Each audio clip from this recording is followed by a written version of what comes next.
booklets from this memorial committee, organizing committee, back here.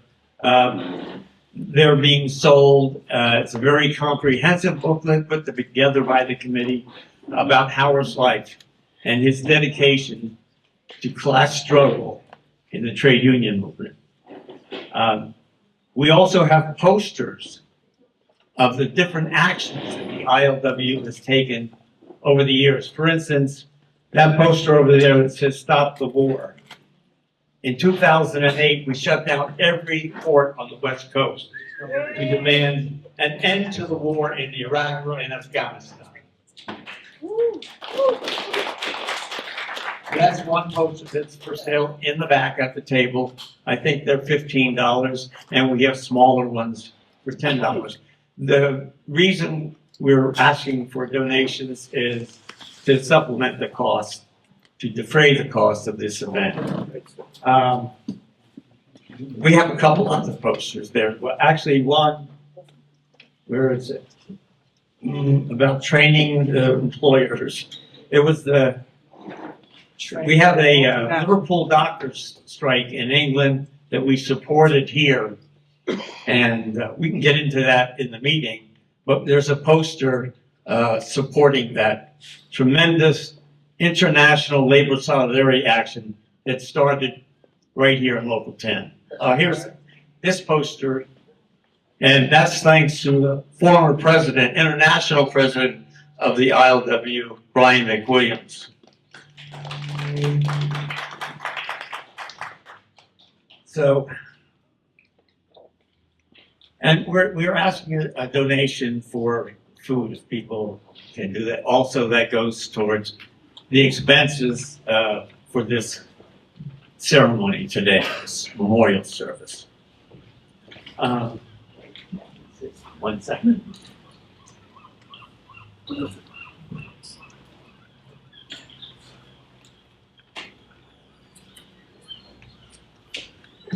So,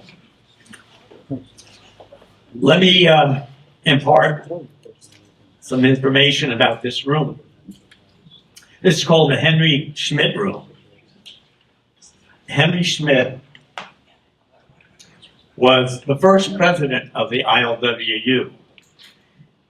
And a strike that started here in 1934 spread up and down the coast.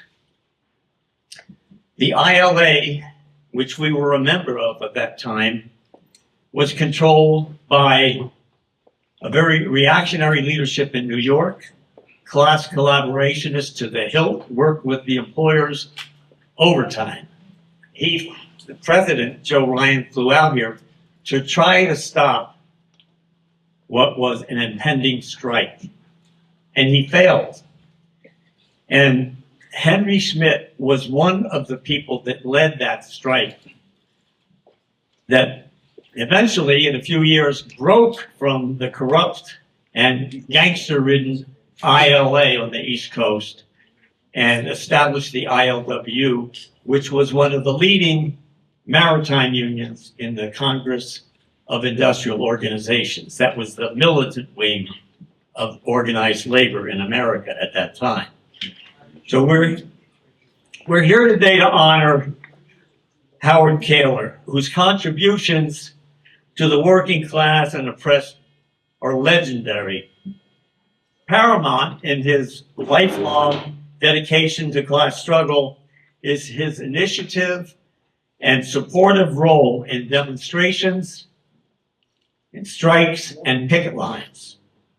The founders of the ILWU were inspired by the Russian Revolution, the first successful workers' revolution. That was not, Henry Schmidt was the leader, one of the leaders here in San Francisco, but there were also others who played the leading role in that strike. Harry Bridges and Jermaine Bulkey was another one. Jermaine Bulkey was part of a group called the Albion Hall group. And most of those guys were leftists of one kind or another. Communists, socialists, anarcho-syndicalists like the Wobblies. And initially they all supported the Russian Revolution, the new government that came out of that revolution. And I remember when I first came into this union as a B-man, we were inducted into the union, but we had to do educationals.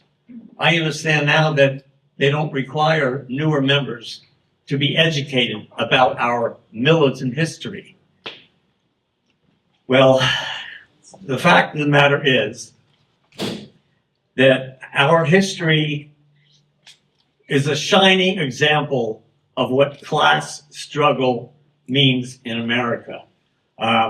In fact, in the early stages of the Russian Revolution, all leftist trade unionists were supporting this new idea that capitalism could be overthrown and establish a workers' government.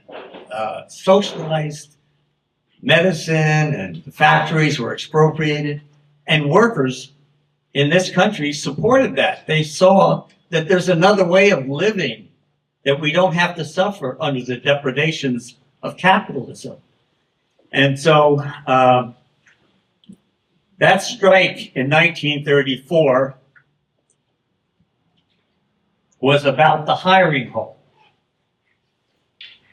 And what happened in 1934 was massive demonstrations on the part of the working class. The organized part of the working class were longshoremen, seamen, and a lot of people forget that the seamen played an instrumental role in that struggle.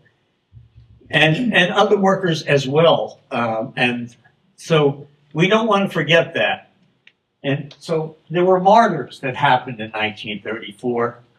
And that's why every July 5th, we celebrate or commemorate those martyrs. Bloody Thursday is what we call it. And every port on the West Coast goes down in memory of those fallen comrades.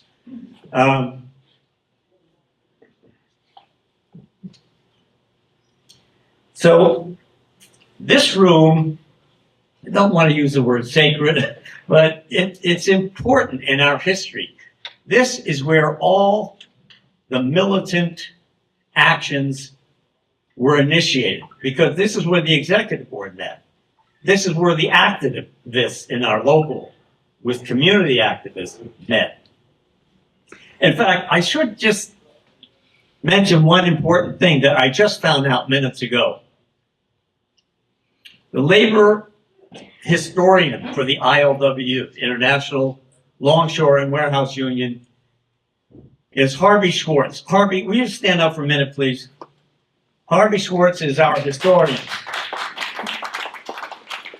And he just got off the BART train on Market Street and told me, Jack, he said, do you know who's marching on Market Street today? I said, no.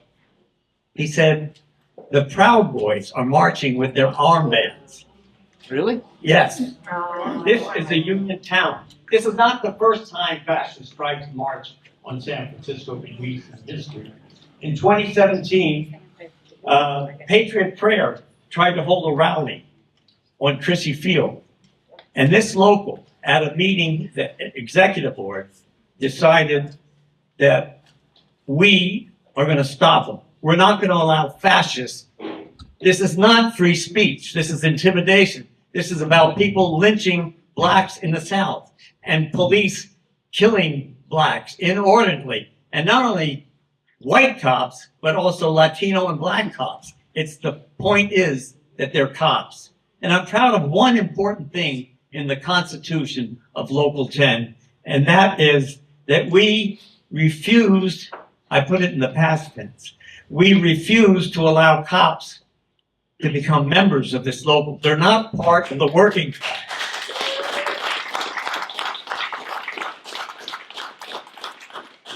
That's the good news. Now, I have to say that one of our newer members, Joel Shore, informed me that actually there are a couple of cops who became members. This is part of what's happening to the most radical longshore union in the country. We too, we don't live in a vacuum, and we're affected by these changes going on. So to go back to Henry Schmidt in this room, In '89, when I came down to the waterfront, one of the last survivors of that monumental struggle was Jermaine Bulkey.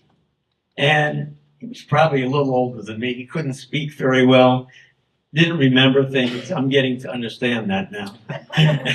And he recounted what happened in 1934. Education is important because it prepares us for the battles ahead. Well, not just ahead, but that confront us today. When the Proud Boys march in San Francisco, we need to do what we did in 2017, which is mobilize not only our union, but all the unions in the city to stop these fascists from coming into San Francisco.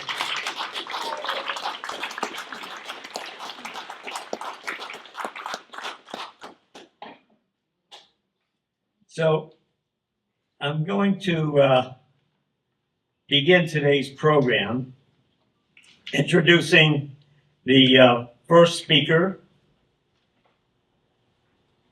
Here we go. Former international president of the ILWU, Brian McWilliams.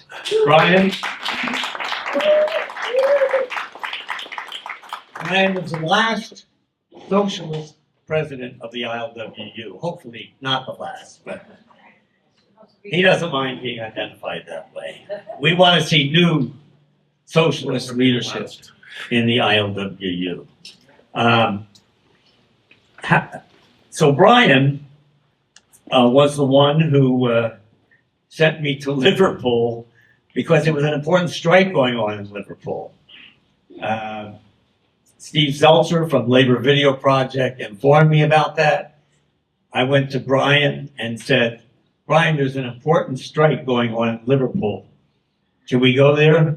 He said, yeah, Jack, I want you to go there when you're there for the ITF. It was a conference for the International Transport Workers Federation. And he said, you can go to Liverpool and express international solidarity with their struggle because they were isolated by their own union bureaucracy that was implementing Thatcher's anti-labor laws. That's Brian McWilliams. He understood the importance of labor solidarity. And I took Howard. Howard came along with me to that conference, and we met the most militant dock workers leaders around the world. He also spoke at a big rally. Maybe some of the younger people in the audience don't remember. There was a rally against the WTO in Seattle in 1999. And he was prominent in that rally and spoke against the multinational corporations that were oppressing workers around the world. I think probably the most significant action that I can recall that Brian initiated or supported was in 1999 when we had a massive protest here in the city. We demanded freedom for Mumia Abu-Jamal. That came out of this room, the Henry Schmidt room, where the executive board voted to bring a resolution to the Longshore Caucus. That's sort of a convention of the Longshore division of the ILWU, to shut down every port on the West Coast. And we, Local 10 and Local 34, the clerk's local, led a march of 25,000 people through the streets of San Francisco demanding freedom for Mumia Abu-Jamal. And that kind of impact with ILWU playing a leadership role would not have happened without Brian McWilliams in the driver's seat up there. Thank you, Brian.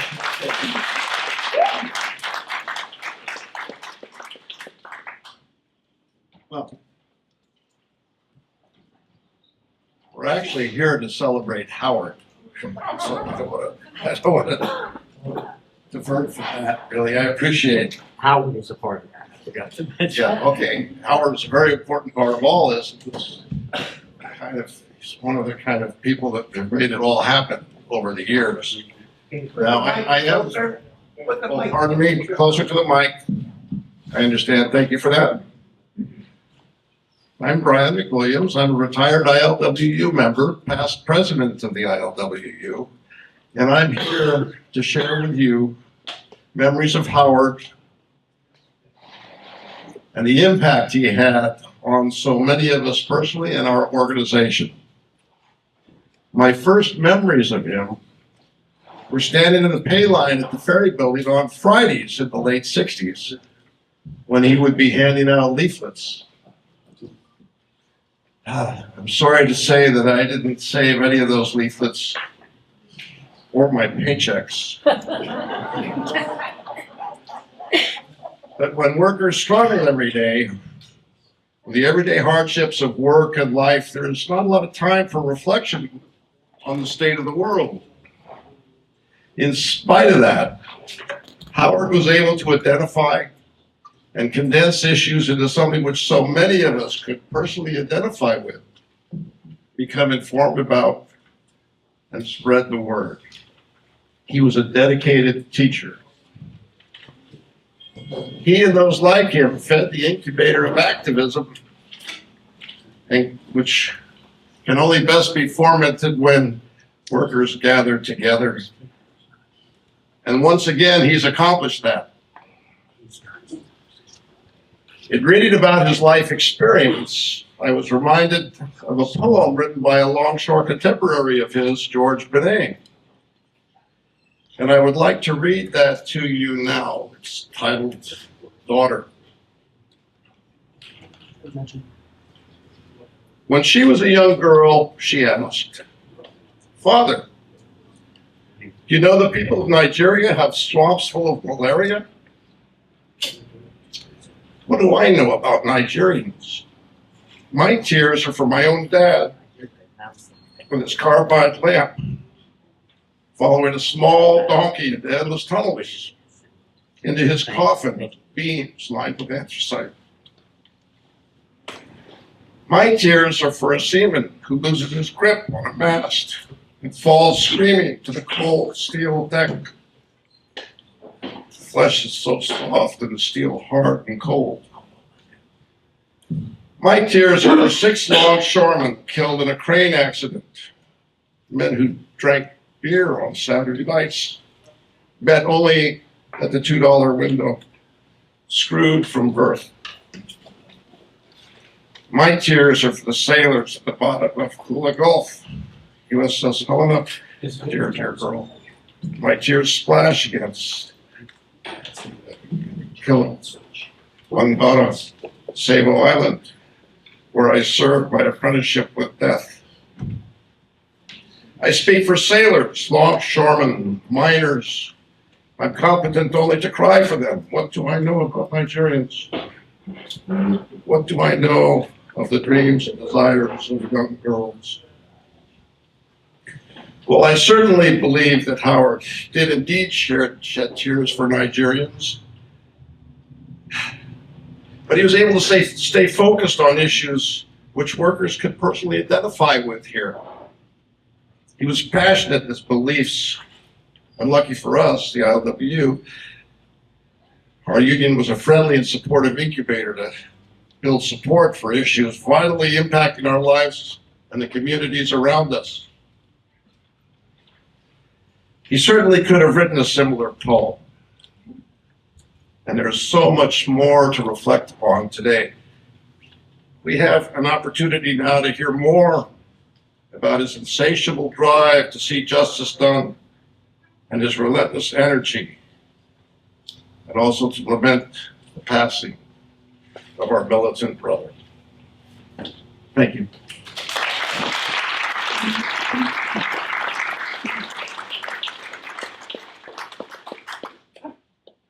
So now we're going to hear and see a message. Oh, thanks. A message from Angela Davis, who couldn't be here for this. Angela's an honorary member of Local 10, by the way. And if you see that red framed picture of her, we were the first union to rally and demand freedom for Angela Davis. And we held that rally right here in our Union Hall. So I'm very proud of that. And now, can we hear from Angela Davis, please?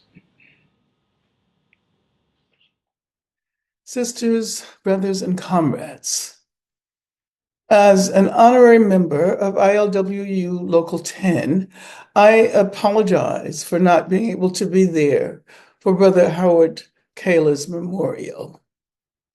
But I would like to join Comrade Irvin Jim of the National Union of Metal Workers of South Africa and the Dockers of Red Liverpool in sharing some thoughts on Brother Howard Keylor's life. Born in Appalachia in 1925, 100 years ago, he began his activism in the labor movement in Stockton. In 1948, along with his wife Evangelina, he participated in the Filipino farm workers' asparagus strike. He became a longshoreman in 1953. As a member of the Militant Caucus, a class struggle rank and file group of longshore and warehouse workers, he helped organize actions protesting the shipment of cargo to the juntas in Chile and El Salvador in the 1970s. I will always remember the ILWU Local 10 strike against the ship from South Africa in 1984.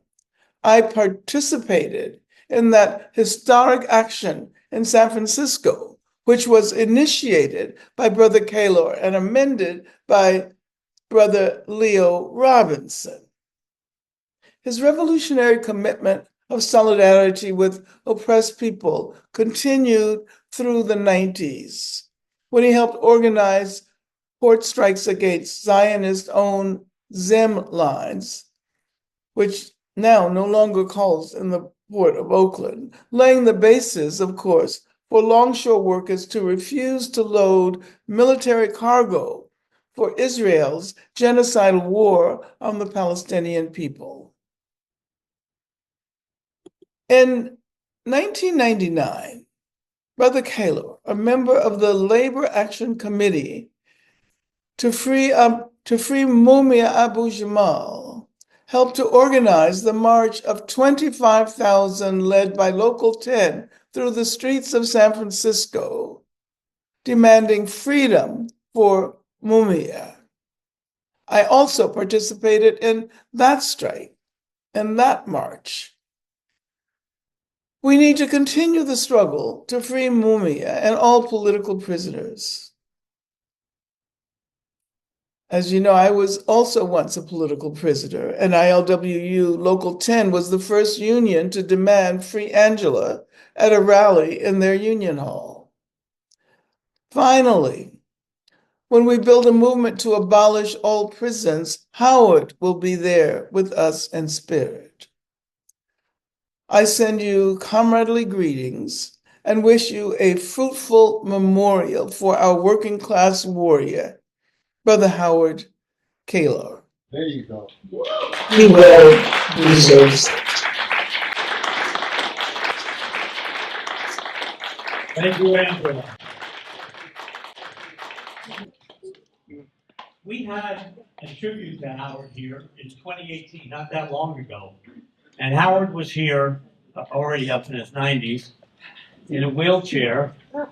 And he was very moved by a song that he heard. Well, it was one of his favorite songs. And the person who sang it was Maxina Ventura. She's here today, and she's going to sing Howard's favorite song, the Diggers song. Thank you.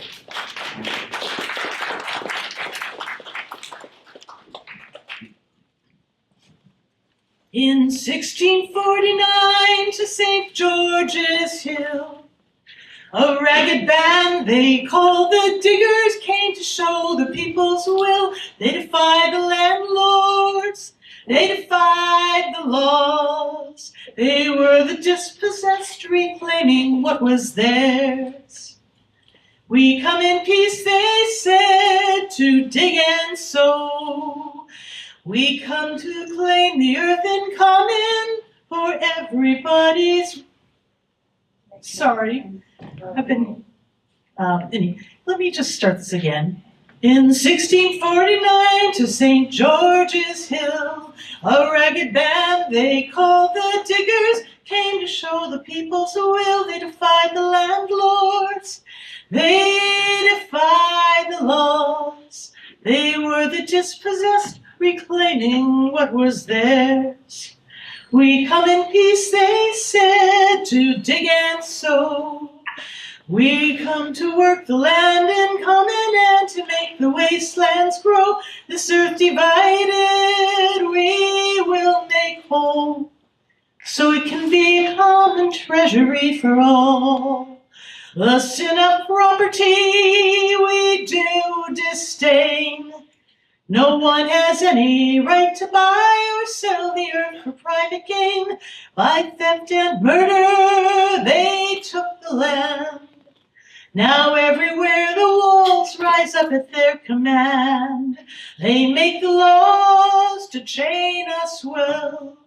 Their clergy dazzle us with heaven, or they damn us into hell. We will not worship the God they serve, the God of greed who feeds the rich while poor folks starve.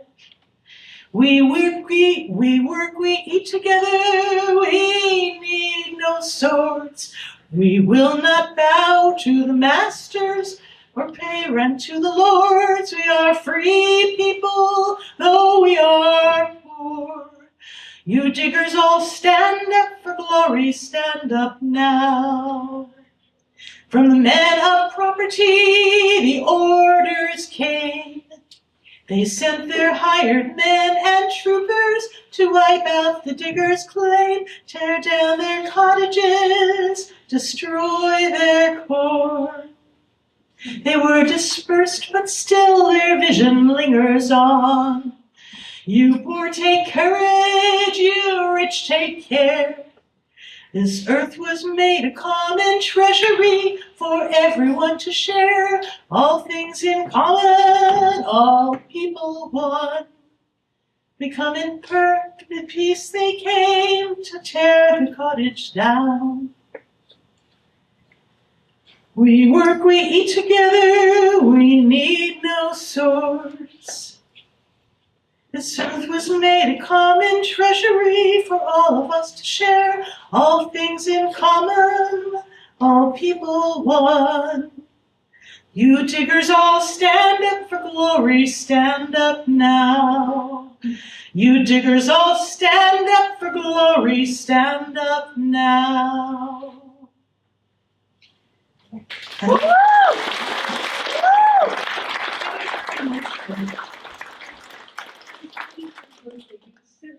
Right there in the wheelchair. And probably most people who might have been at that event might not have seen, but he was crying. He was crying as I sang that song because that's him. That's what he's about.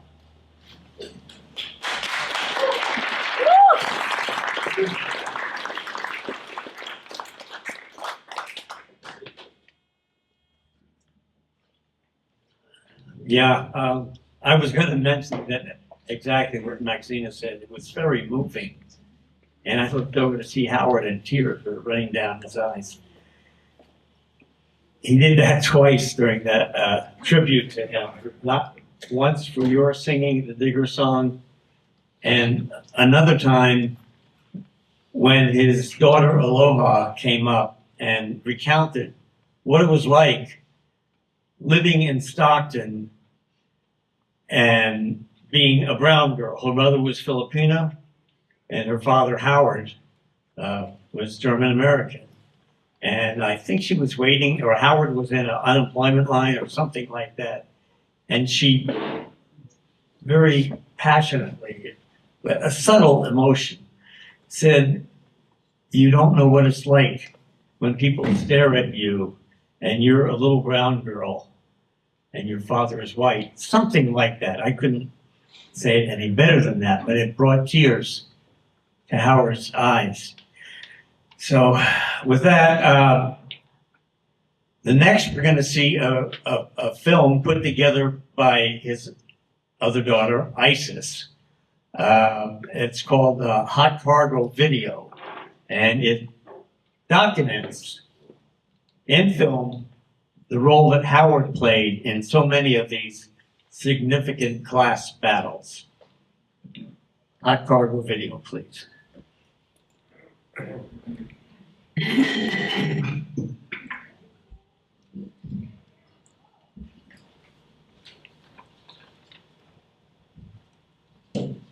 Both friends.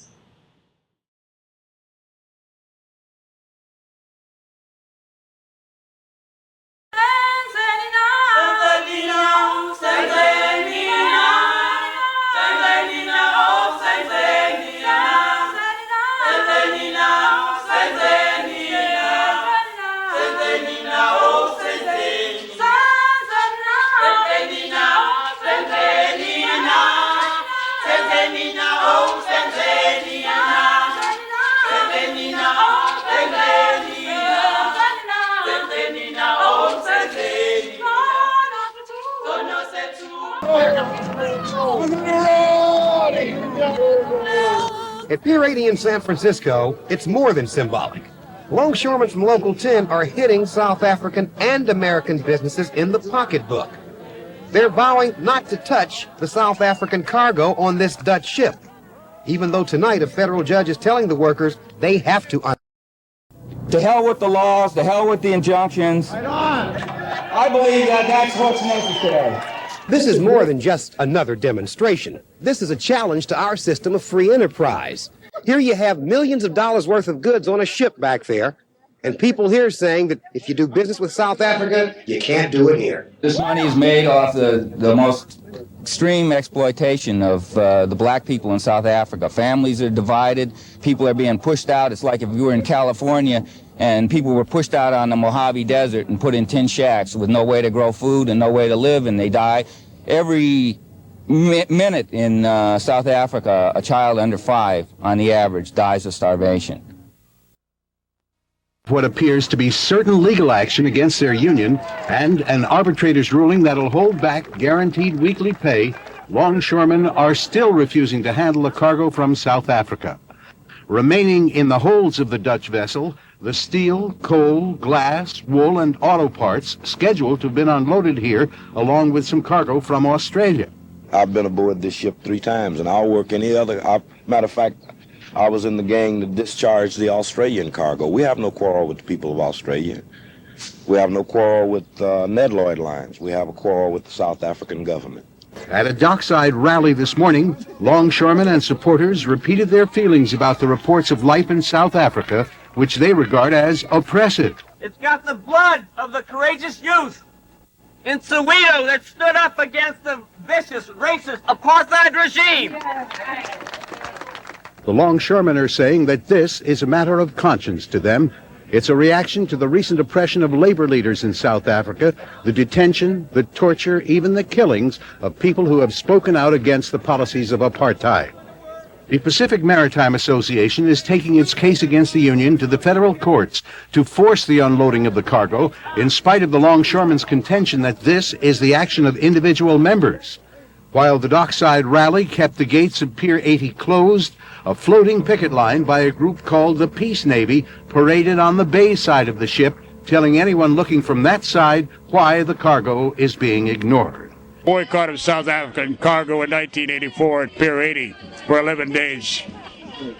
In that situation, the longshoremen took the dispatch, went to the job, looked at the cargo, told the employer, we do not work South African cargo, and turned around and went home. This happened twice a day. Each shift changed for 11 days until the employers got a federal court injunction. The boycott was over.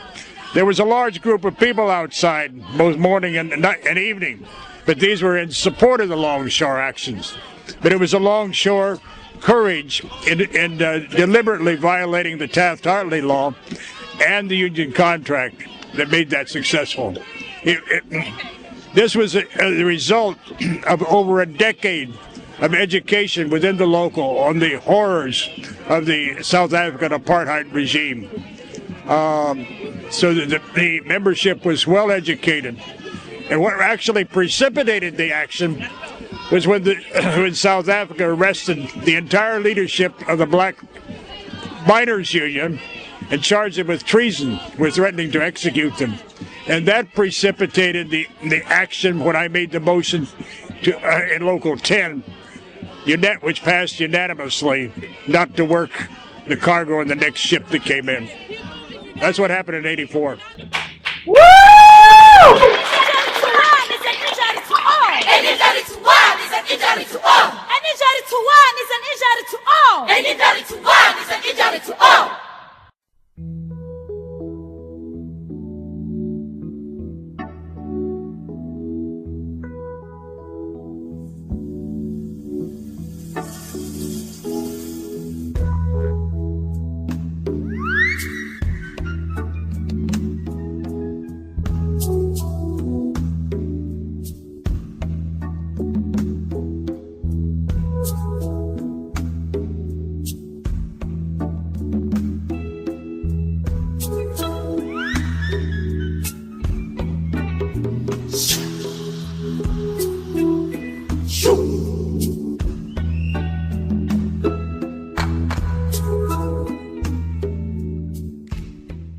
Demonstrators who tried to block the unloading of cargo from South Africa.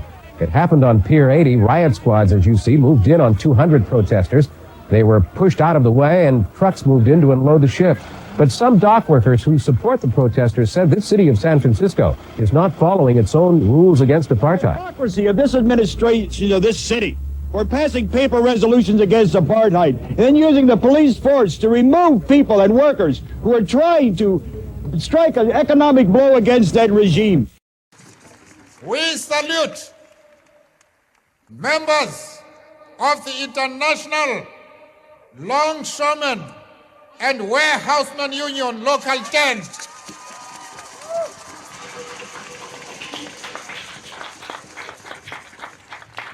who refused to unload a South African cargo ship in 1984.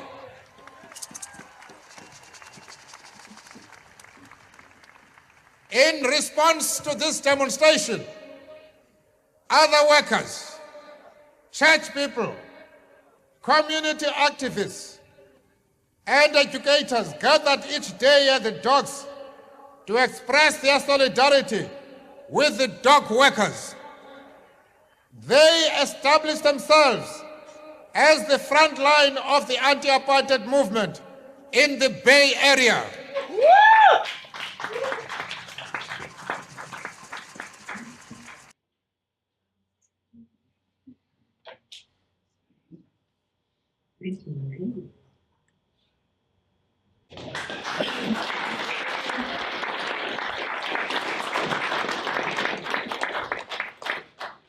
All right. Wow. Thank you, Isis, for that important video. This is not just a memorial. The program is set up to educate newer, younger longshore workers coming into the industry. And so the video that's being made here will be shown to them so they understand that all struggles aren't won. But if you never struggle, you'll never win. That's right. And that's what the next speaker is going to. My good friend and comrade, who's worked on the executive board with me for many years in putting together class struggle actions, Clarence Thomas, the real Clarence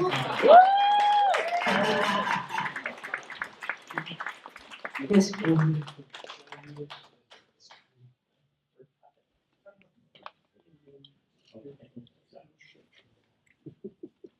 Solidarity greetings, brothers and sisters, friends, comrades, and others.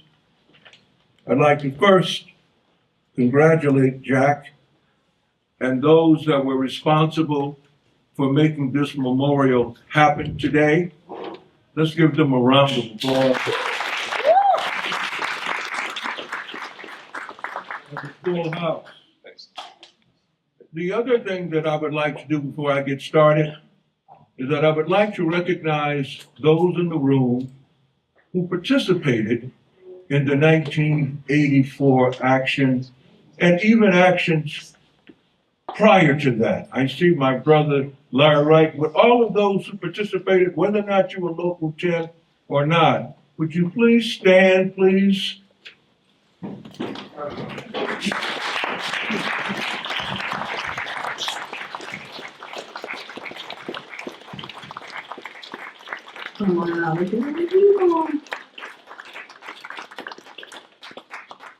So many of us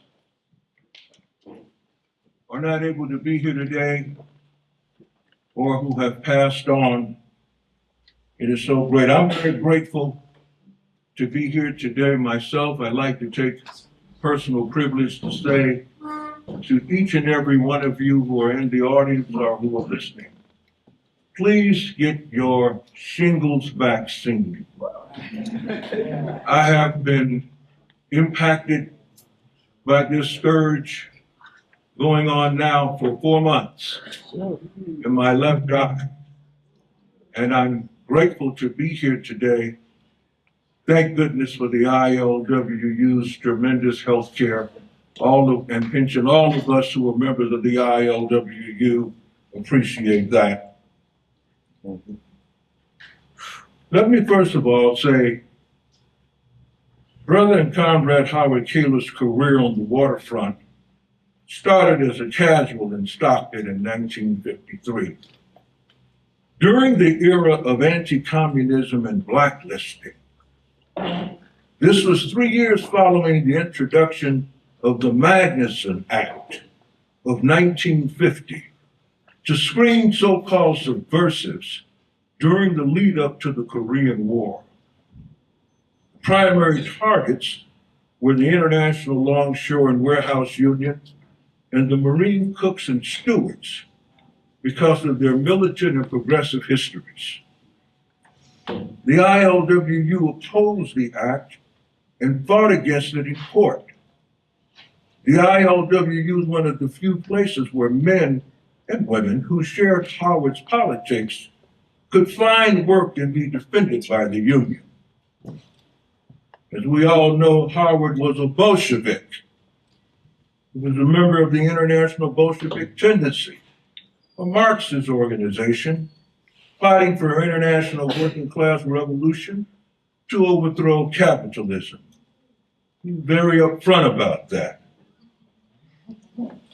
Antonio Francesco Gramsci, the Italian Marxist philosopher, linguist, and journalist, once wrote, quote, "A trade union is not a predetermined phenomenon. It takes on a definite form to the extent that the strength and will of the workers who are its members impress a policy and propose an aim to define it," unquote. Howard Keylor was such a member of ILWU Local 10. This can best be exemplified by the motion put forward by Brother Keylor and passed by the executive board to boycott South African cargo on the Nedlloyd Kimberley. Quote, "For 11 days in November through December 1984, the Nedlloyd Kimberley, full of cargo from South Africa, sat and rusted in San Francisco harbor as 300 longshoremen refused to touch the apartheid freight on board." This dramatic act of militant labor solidarity with the embattled Black masses of South Africa by members of ILWU Local 10 sent a powerful message that reverberated worldwide and was hailed by Nelson Mandela as having, quote, "established the ILWU on the front line of the anti-Apartheid movement." The Longshore action was actively supported throughout by hundreds who rallied at the gates of Pier 80 to show their solidarity. Howard was not only a trade union and political activist, but he had a revolutionary profile that was manifested by his social practice, from opposing vicious apartheid in South Africa to standing in solidarity and opposing Zionist Israeli apartheid and supporting the Palestinian struggle.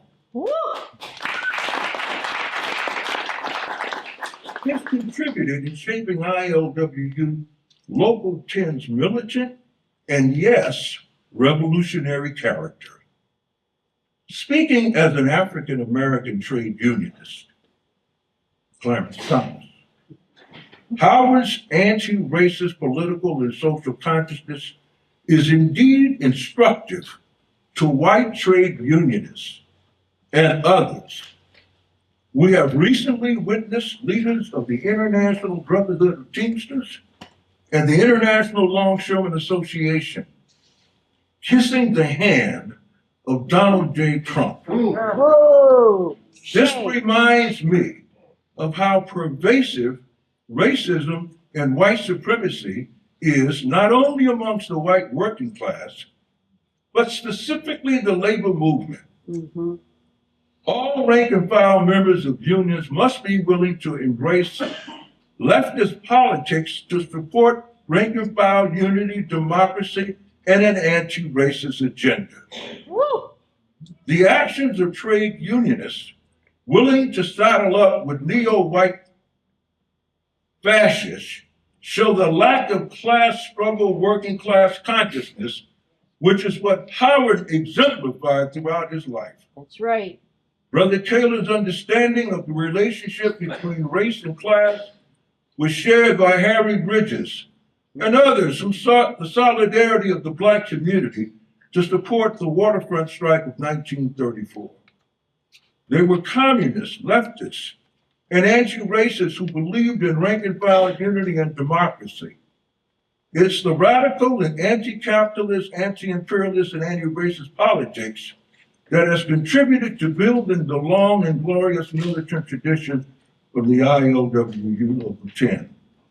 The memorial today is not only honoring Howard's memory and legacy, but also making it known to the working class, oppressed and abroad, what his commitment to the struggle was all about. Thank you. I want to say, I'm not taking a little time. I'm taking shingles time, okay? I want to say something that many of you may not know. I wasn't in the room. I think that Brother Lawrence Tebow was. When that resolution put forward by Howard Keylor to boycott South Africa, what many of you may not know is that that wasn't the first effort that Howard made to take such action. He even confessed that he was surprised when the action took place, when that was passed. And I understand that as a radical who put forth a lot of resolutions as well as Jack Hayman. And we've seen them go down in flames, but on a certain occasion, it would pass. Woo. I just want to close out and say this. This is to the white left, who are beyond the scope of this room. You cannot think that you are anti-racist simply because you embrace slogans or put things on the computer. You have to demonstrate that by your social practice and action. That's right. And I would hold all of it to the list to take heed of that. Thank you for allowing me to speak. Woo.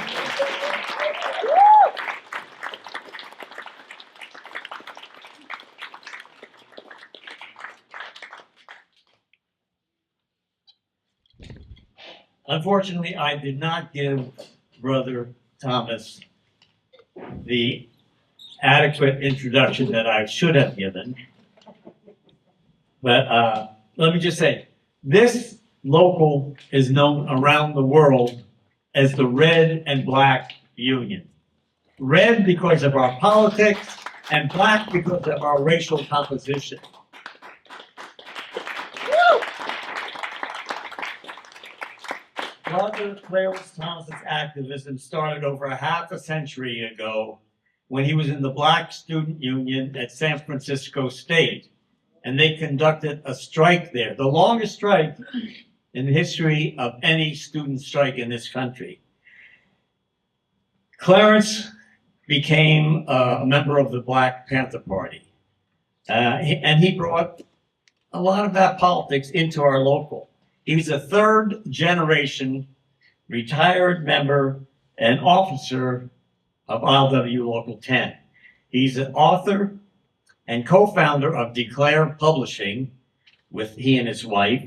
He's also a member of the executive board of the ILWU Bay Pensioners Club, of which Lawrence Thibault was the president, and he retired from the waterfront, but not from the struggle.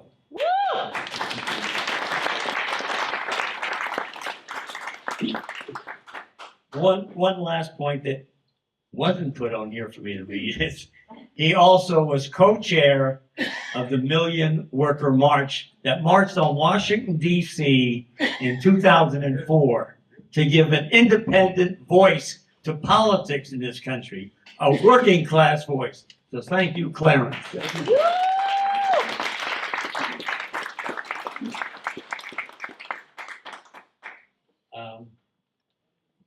Okay, I want to let me diverge a little bit from my program.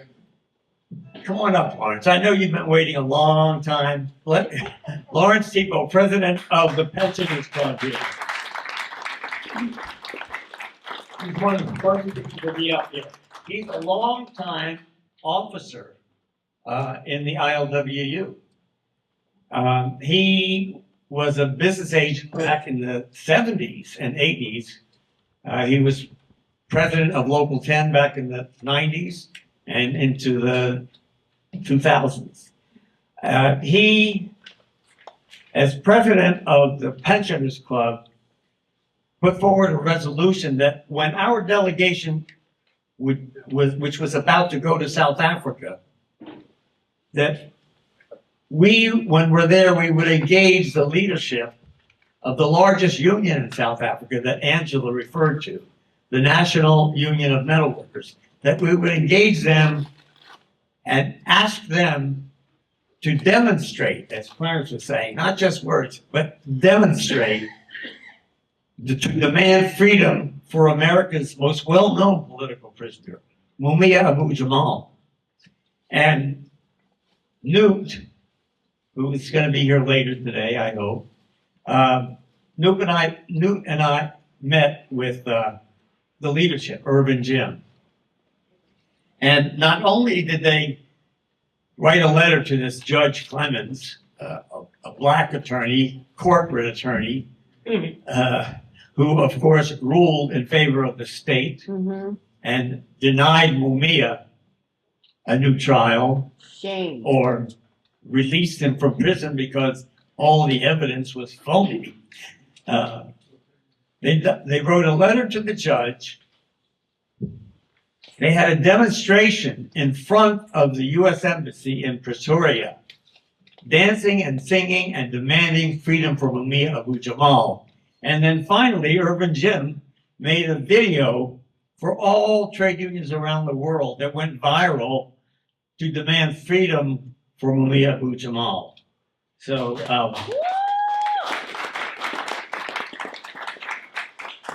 thank you, Lawrence. Will you please come up and say a few words, give them some history, and remember, the younger members are going to listen to what you've got to say.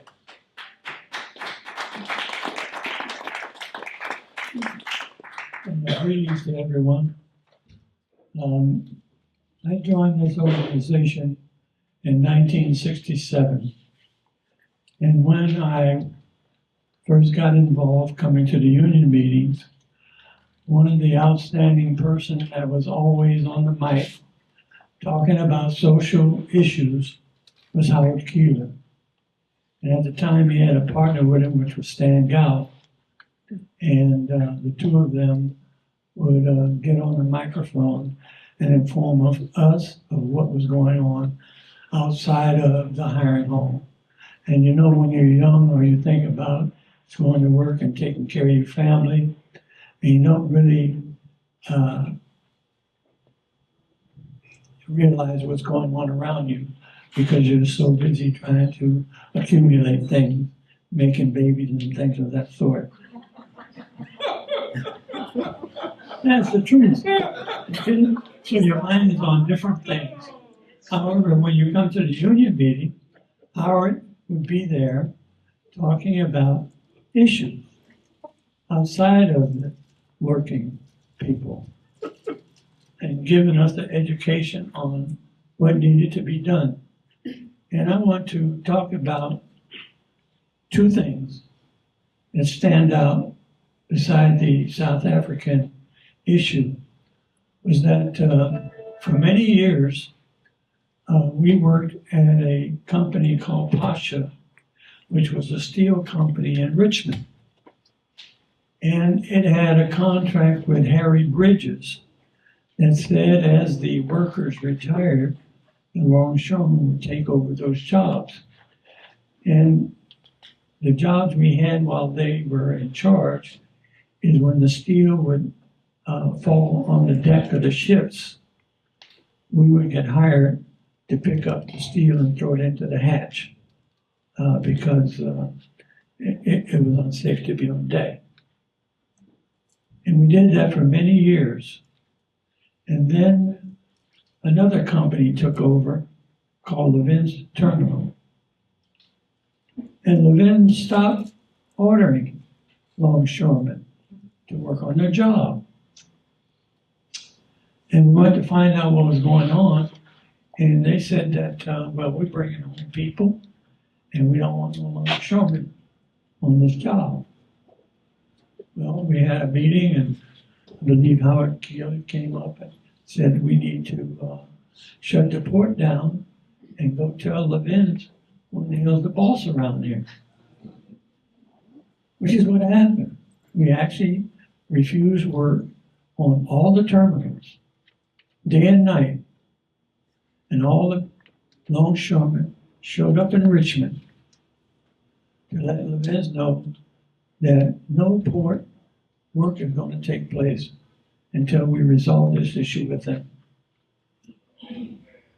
And what finally happened, and it was not really a good victory, is that the company says, okay, we will pay you to show up, but we don't want you on the ship.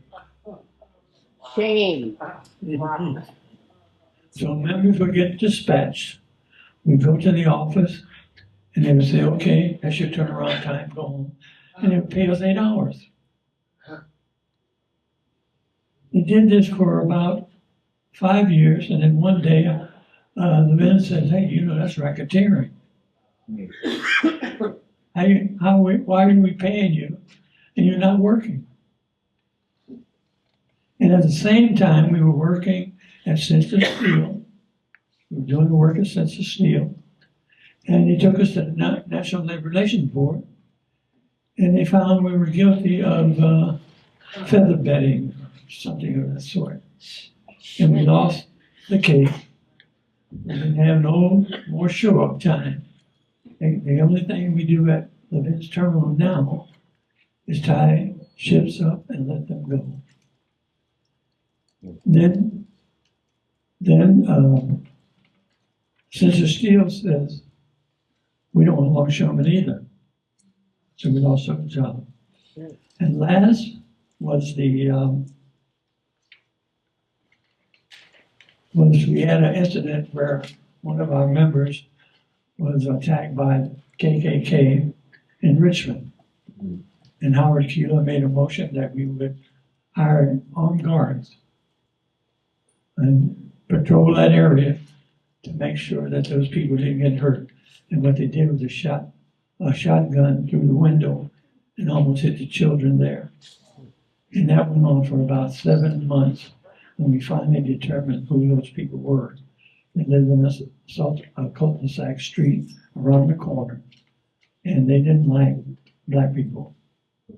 So those are some of the things that remind me of Howard Keylor during my time. And my time is up until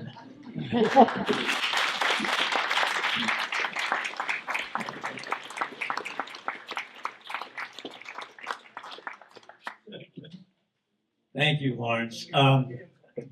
If I could, I'd like to make one correction, because I talked to Howard about the time a local 10 member's house was threatened by racists. And Howard wasn't in favor of hiring security guards. What he supported was armed defense members being at the house. That's what stopped the racists from coming around. Because the police and the security guards were nowhere to be seen when the racists were throwing rocks and firebombs at the house. So that's the way to do it. The workers have power if it's used. So I'm going to call on myself.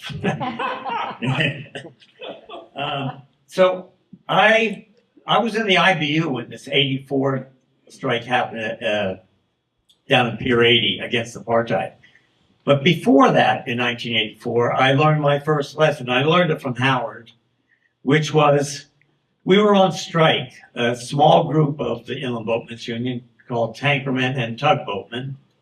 And there was a scab barge next to the passenger ship right down Pier 35 here. And Howard was a linesman then, and he heard that on the radio. And he contacted me immediately and said, get a picket line down there at the passenger ship. You got a scab barge there, which I was chairman of the strike committee. So immediately we had a picket line put up, and Doherty, the VA, came down to Pier 35. Now, past precedent in the ILWU is even during war, and we don't refuse to work military cargo or passenger ships. We don't strike against passenger ships. But what I learned from Howard is there's a contract, and then there are the 10 guiding principles. The contract is a compromise document with the employers. The 10 guiding principles are 100% union. And so longshoremen saw the picket line, the VA called them down. Mind you now, they weren't doing the work of the strikers. They were working behind the picket line. They all came down, and as they're coming down the gangway, the captain is on the PA system. Get those goddamn barge off the side of the ship. They're not loading stores. We're not going to be able to sail on time. And as soon as that happened, the pickets outside, seeing all the longshoremen out honoring their picket line, understood the power of the picket line. You don't work behind a picket line, even if you're not doing scab's work. You don't work behind a picket line, pure and simple. That's the first lesson I learned from Howard, which is in line with the ILWU's Local 10 principles. Let me just tell you briefly why the ILWU principles were hammered together. It was during the McCarthy period when trade union leaders were being deported, like Ferdinand Smith, the greatest orator of all the CIO maritime unions, was deported to Jamaica. Huey Bryson from the Marine Cooks and Stewards Union, a majority black union, red lead, went to prison because they said he lied to Congress, that he was a member of the Communist Party. They put him in prison. They were after Bridges, trying to deport him 4 times, alleging that he was a communist. This is why they formulated the 10 guiding principles, because if Bridges and the leadership were to be silenced, then there need to be some kind of defense to stop that. And that's why we formulated the 10 guiding principles. Green.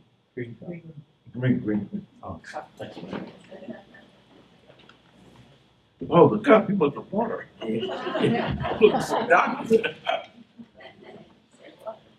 Anyway, So that was the first lesson I learned. So this apartheid action, we hear it so often, you think, oh, they put forward a resolution, passed, no problem. But actually, to be able to organize an action like that, first and foremost, you got to organize the rank and file. You have to educate them. Yeah. Leo Robinson headed up the Southern Africa Support Liberation Committee in Local 10.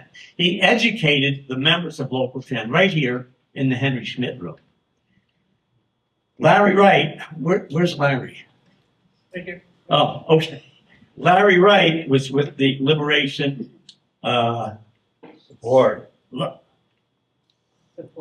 Liberation Support Committee, a movement, Liberation Support Movement. And he showed films documenting what was happening in Southern Africa, not just South Africa, but Southern Africa. And so between those educations, between the two different groups, the membership knew what was happening in South Africa. So when Howard hit the mic to make a resolution to stop that ship, it passed unanimously. Leo amended it, of course, to say, we'll work the ship down to the South African cargo, but we're not working the South African cargo. That's what passed unanimously. And by the way, actually, Leo had a motion to do that in 1976, but it sat on the shelf and was never implemented. So when Howard made the resolution, that was the first time the union, not outsiders, but the union members took action and refused to work the ship. And that resonated around the world. So there was in 87, Howard worked closely with the Inland Boatmen's Union. We were on strike. The whole coast was shut down for tugboats, barges, and so forth. And we were up against Crowley Maritime, one of the worst anti-labor organizations on the West Coast. And we had a committee of a few there. Robert Erminger was there. It was George Gudigan's here. Howard was in that committee. Gene Weisberger of Local 34 was in that committee. And we organized actions to support the strike. And so Howard heard on his radio that there was a scab barge coming in.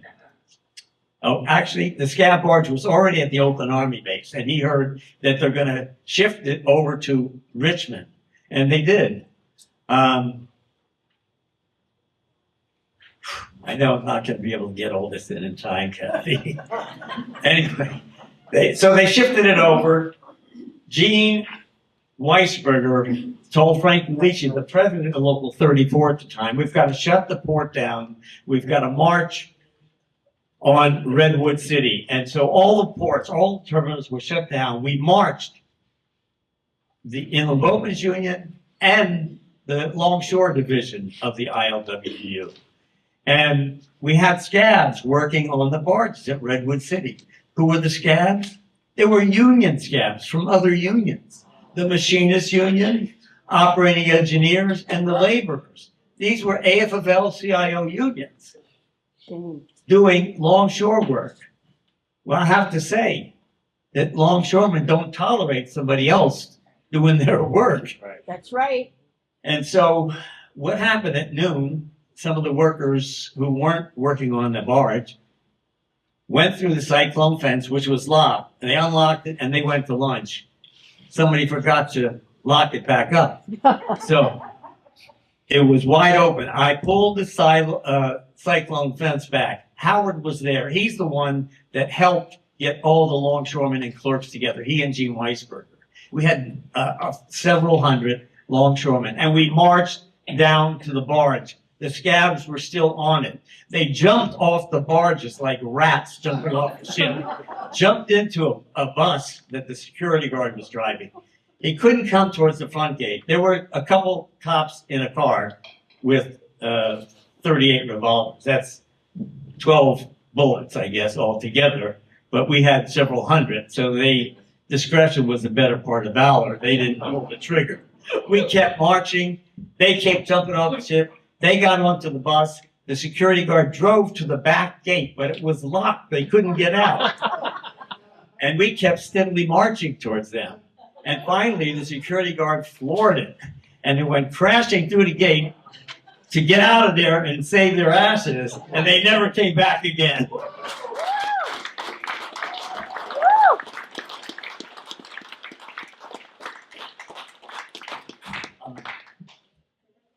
I'm sorry. I can't get everything in here in a few minutes.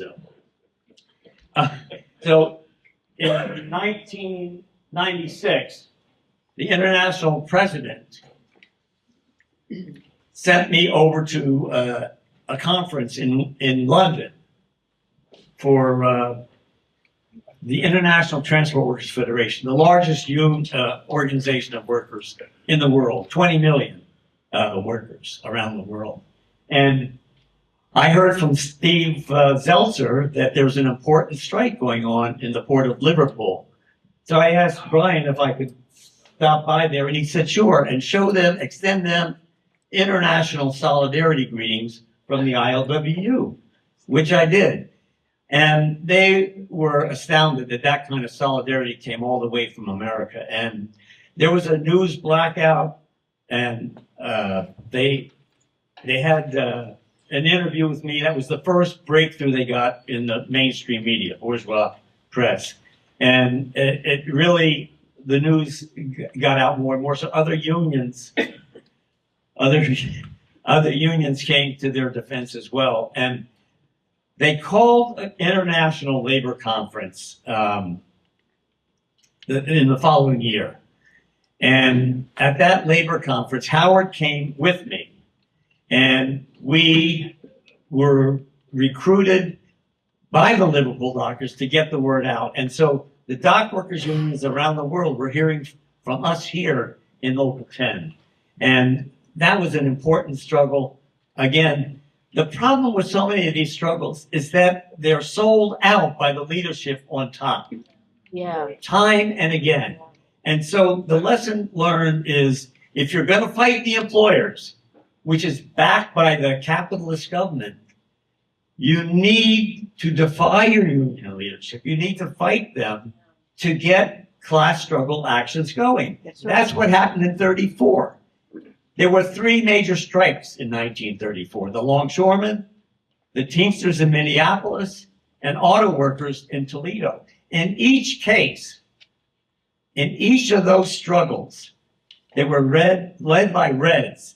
Each of those three struggles, the employers called out, and they were led by Reds, but implicit in that is they were fighting their bureaucratic union leadership. Dan Kaufman's going to talk about that later, about how these struggles happen. Often, too often, you have to fight your own international leadership to advance the struggle. And so in 1934, not only did they fight their union leadership, but the companies and the state called out the police and the National Guard to repress these strikers. And finally, what all these three strikes had in common was the police forces murdered strikers. Mm-hmm. And in San Francisco here, those murders provoked a general strike of the entire Bay Area. But that's how workers advance, is by, first of all, if your union officials aren't representing you, if they're collaborating with the company, you're going to have a fight with them, first and foremost.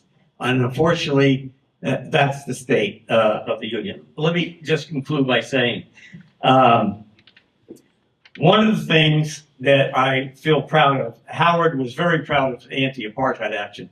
I'm proud of, in 2008, we shut down all the ports on the West Coast to demand an end to the imperialist wars in Iraq and Afghanistan. The entire coast was shut down. Woo! And it was on May Day, and we marched with the brass band along the Embarcadero playing the Internationale. That's the song of the international working class. That was also supported by Howard. He was involved in every one of these struggles that I'm mentioning here. And finally, what's really important to understand is real class struggle is a political question. It's the capitalist class versus the working class, as Marx said a long time ago. And the founders of this union recognized that. And we need to teach the younger workers coming in. The fight now, today, is going to be against the fascists, like the Proud Boys that are marching in San Francisco, Right. and to defend immigrant workers in this country. Woo! And federal workers who are going to get fired by Elon Musk. We need a general strike in this country. That's what we need to work with. And to do that, we need to start building a party of our own, a workers' party, a revolutionary workers' party that's going to lead the working class. Thank you.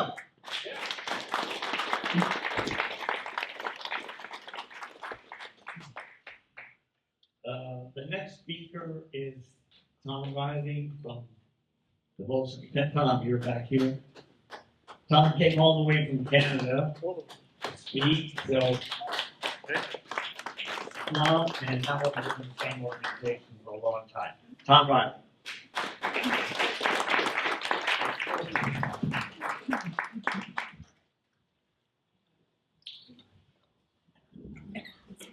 Thanks very much, Jack. Howard had a long and complicated life, and he was, in my view, unquestionably the most outstanding communist trade union militant of his generation in America. He was politically active for 70 years, almost. First with the Communist Party, then the Spartacus League, and from 1982 right up until the end, the Bolshevik tendency. Much can be learned from his example. Let's start with his commitment to the 10 guiding principles of the ILWU, which Jack mentioned. It was also mentioned in the publicity for today's meeting. The following proposition of those principles seems to be particularly important. It reads, "We cannot adopt for ourselves the policies of union leaders who insist that because they have a contract, their members are compelled to work even behind a picket line. Every picket line must be respected as though it were our own." Mm-hmm. Howard and his comrades have consistently upheld this bedrock principle. Right. In fact, Howard broke with the Spartacus League in 1981 over just this issue, when the SL leadership cynically told their membership to fly, fly, fly, while PACO strikers picketed airports across the country. Wow. I met Howard and his partner Ushi the next year in Vancouver in July 1982. We spent several days in intense discussion about the Spartacus tendency, what had happened to it, and where it was headed. 3 months later, along with 4 other comrades, including Bob Mantell, who's here today, we launched the external tendency to try to reverse what we saw as the accelerating degeneration of the Spartacus League. Howard joined the CP in 1948, but by 1961 he was thoroughly disenchanted with its overtly reformist, pro-democratic party politics. In 1974, he discovered Trotsky's critique of Stalinism. And before long, he encountered a few SL supporters in the ILWU, led by Bob, who were interested in starting a class struggle caucus on an explicitly pro-socialist program. This appealed to Howard, but he was initially somewhat skeptical.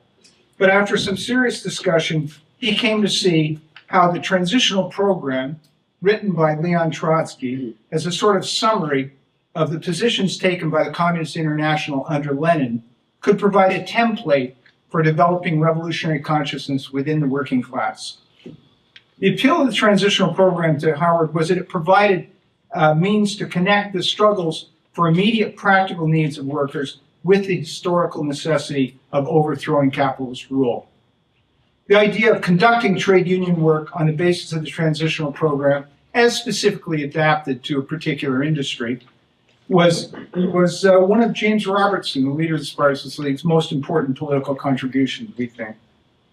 Howard fully embraced the SL's Trotskyist program, but right from the beginning, he saw some things in the SL he didn't like, including aspects of Robertson's personal behavior.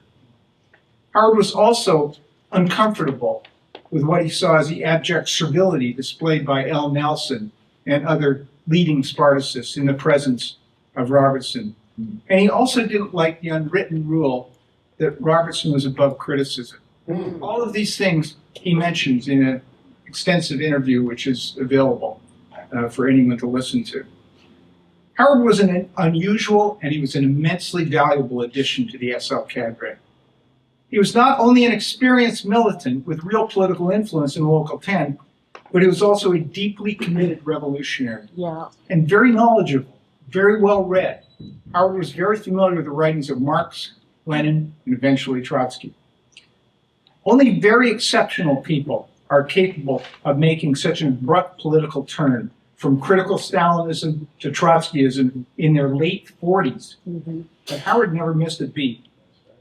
He often remarked that the older he got, the more convinced he was of the validity of orthodox Trotskyism and the enormous potential of the transitional program applied intelligently in trade union work.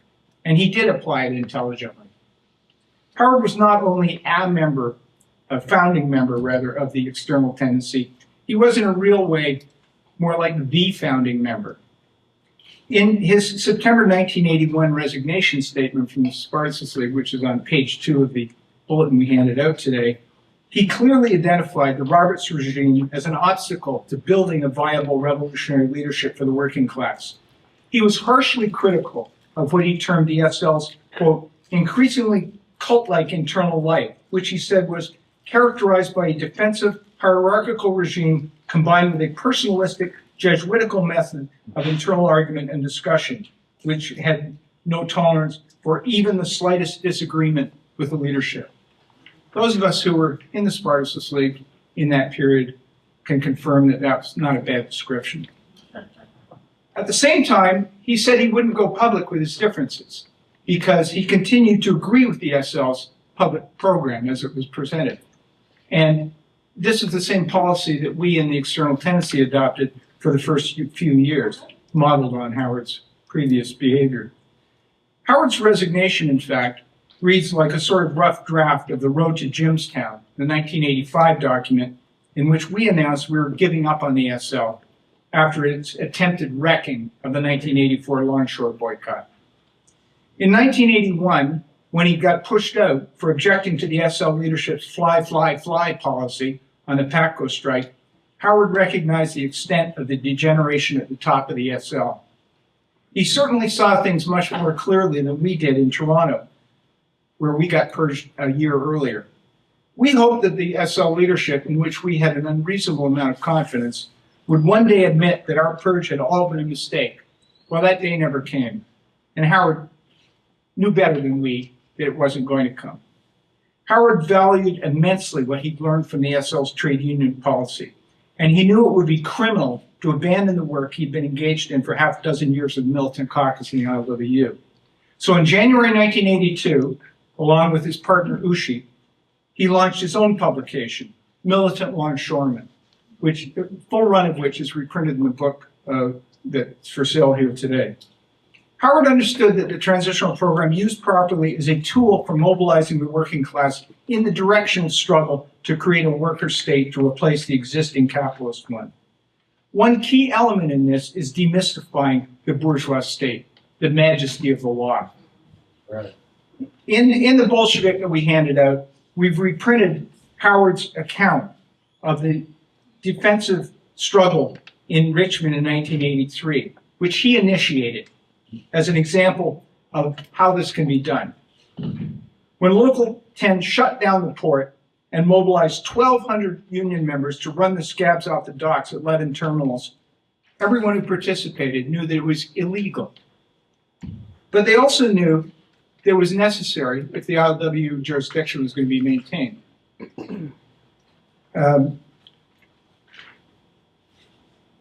Howard regarded remarks by workers who participated in that action at the time that the law was really just nothing more than a tool wielded by the boss to enforce his own interests. And he saw that as evidence that the workers who'd undertaken that action had made an important step forward in their understanding of how the world worked, how class society operates. Those workers did not become revolutionaries overnight, but they learned through their own experience that with competent leadership, in some situations, it's possible to defy capitalist legality and win. Woo! The ILWU has suffered a string of defeats up to that point as a result of leadership's policy of adhering to the boss's rules. Richmond was an exception. Didn't last long, got reversed, but at that moment it was an exception. They got a contract that said that the ILWU jurisdiction would be maintained, and that was what was at stake in that strike. So instead of defeat, the Union won a limited defensive victory by direct action, by illegal activity initiated by a conscious Marxist, Howard Keylor. The next year, in arguing and proposing the illegal action at Pier 80 against the apartheid cargo, if you look at the issues of militant longshoremen, you will see that Howard repeatedly referenced the Richmond success. Several times he said, we did it, we got away with it, we can get away with it again if we do it properly, if we organize properly. One of Howard's great strengths was his ability to think for himself. He was able to correctly assess complex situations, as he and Uschi, for example, did in East Germany, where he was living in 1989, 1990, when the wall came down. His innate political intelligence was complemented by the capacity for improvisation and a feel for rapidly developing situations. It's essential to grasp the big picture in politics, to understand structure of class society, all the Marxist framework, but that's not enough. As Trotsky and Lenin taught, the masses of the working class are not educated by clever analysts and propagandists. What's crucial is the intervention of militants capable of gaining their trust and guiding them to revolutionary consciousness through their actual experiences. And Howard was able to do this, at least to a limited extent, in the major struggles that he led. Revolutionary class consciousness does not arise spontaneously within the working class. Howard knew that it involved the assimilation of lessons from the past via participation in the struggles of today. He also knew that however marginal the cadres who embody the core elements of the revolutionary program may be at any given moment, they are precious. Because when opportunities arise, the influence of a relatively small organization with the right ideas can expand exponentially. But conversely, a revolutionary cadre cannot be improvised on the spot.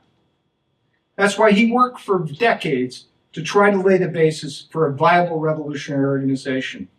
He didn't want to waste time reinventing the wheel. He called himself Longshot O'Leary, and he knew that a successful socialist transformation requires organized continuity with the work of the revolutionary giants of the past. No organization gets everything right, but every historical moment has its own key programmatic issues that differentiate revolutionaries from pretenders. Howard was a practical guy, like Lenin, who believed that making compromises on secondary issues was often critical to being able to go forward. Questions that are of burning importance at one point can, over time, become issues that are chiefly of historical interest. Today, for example, I would cite as some major issues that distinguish actual revolutionaries would include the following. 1, standing for a Russian military victory over NATO and its proxies in Ukraine. 2, defending the Palestinians against Zionist genocide while advocating the creation of a binational, secular worker state as part of a socialist federation in the Middle East. And 3, defending the Chinese reform worker state against imperialist aggression and domestic counter-revolution, while advocating a workers' political revolution to overthrow the ruling Stalinist bureaucracy. The two most important struggles that Howard led, the 1983 Richmond strike and the 1984 anti-Apartheid boycott, also anti-imperialist, of course, grew out of work that was initiated by the militant caucus in the preceding period. The SO leadership crippled the militant caucus by decapitating its leadership, i.e. Bob and Howard. Howard's militant longshoreman work in turn laid the basis for the valuable subsequent initiatives taken by Jack Hayman. The most important of which was, as Jack mentioned, the May Day 2008 shutdown of every port in the U.S. West Coast to protest the imperialist occupation of Iraq. As the SL leadership abandoned work in the unions, it substituted a series of shortcuts, attempted shortcuts. Waving the flag of the Salvadoran Popular Front, trying to hitch a ride on the coattails of Soviet bureaucrats like Yuri Andropov and General Snetkov, all to no avail. As time went on, the SL became increasingly disoriented and eventually in 2010 ended up arguing that the imperialist US military was the only agency that could rescue the starving masses in Haiti. To cover its many egregious departures from the Trotskyist program it once championed, the Robertson regime began to resort to slandering its left critics. Initially just the BT, but eventually the internationalist group as well. We welcome the retraction in the latest issue of Spartacus of a filthy smear that Howard and his comrades were somehow involved with COINTELPRO or the Mossad. We particularly appreciate that the SL responded to our request that they specifically retract in time for this meeting the slander published in Workers' Vanguard in 1986 that Howard was some sort of union narc. The SL did meet that demand, and we handed out copies along with our bulletin today. John Brule's letter on behalf of the SL's new management is, in our view, an exemplary act of elementary proletarian decency. This kind of principled behavior is unfortunately all too rare in the left, even among those who claim the heritage of Trotsky's struggle against the Stalin school of falsification. It would be gratifying if the comrades of the IG, whose principal leader, Aunt Jan Norden, edited WB at the time that slander was published, would follow the SL's example on this. There you go. The clock is ticking for those of us from the class of '68 who participated in the SL trade union work in the 1970s, the flagship of which was in Milton Caucus and the ILWU. It's important that we do what we can to pass on the lessons of that experience to the younger comrades who will be leading the struggles of the future. This is a period of great danger in America and internationally, obviously. But with that will come real revolutionary opportunities. The best way to honor the life and work of Howard Keylor is to carry forward as best we can the struggle to open the road to a socialist future. Woo!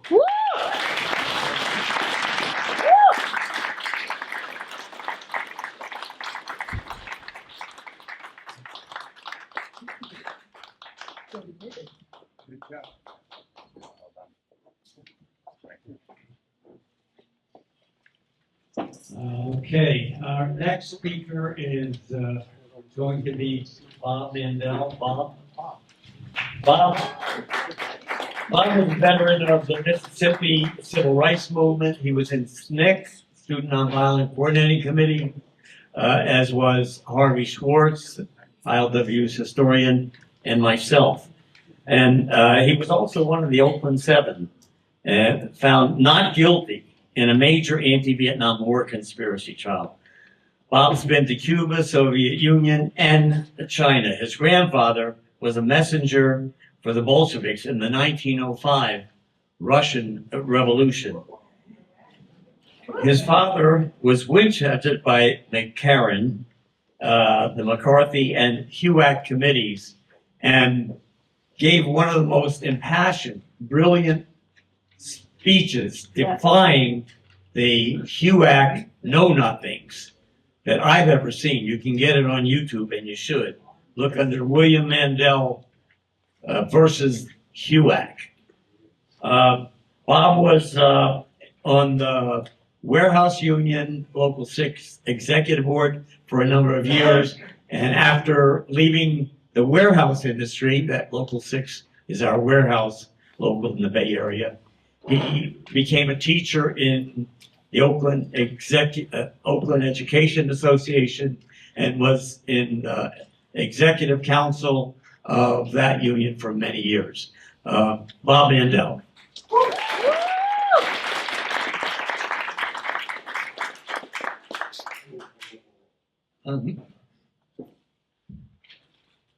Today it's a difficult day. It's a difficult day. Because Howard is gone. It's a difficult day because fascists are walking down the streets of San Francisco.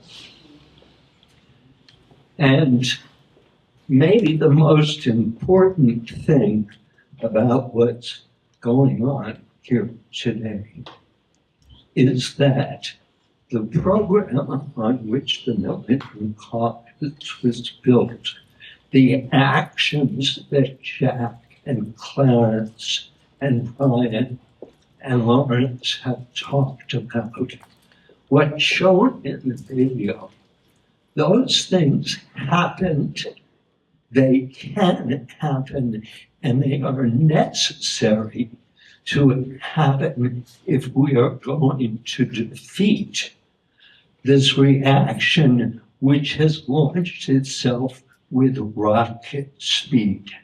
Yeah. I have lived through 3 major periods of repression in my life. I was born in a family, into a family that was witch hunted during the McCarthy. My sister had her own private FBI tail. Many of us in this room lived through the government assault on the Black Panther Party and the murders of Panther leaders, the shootings at Kent State and Jackson State. Mm-hmm. So what we are seeing now is not new. That doesn't make it any less dangerous, right? When we have the Proud Boys, avowed fascists, walking the streets, sanctioned by the President of the United States, then slogans like armed workers defense guards, to defend immigrants, to defend union strikes, to defend schools. When ICE raids schools, I'm a teacher, our union is actively taking steps towards defense work. Those slogans are relevant. That program is relevant. Several of the speakers have said, but I want to quote something that always stood out in my mind from Howard. He said,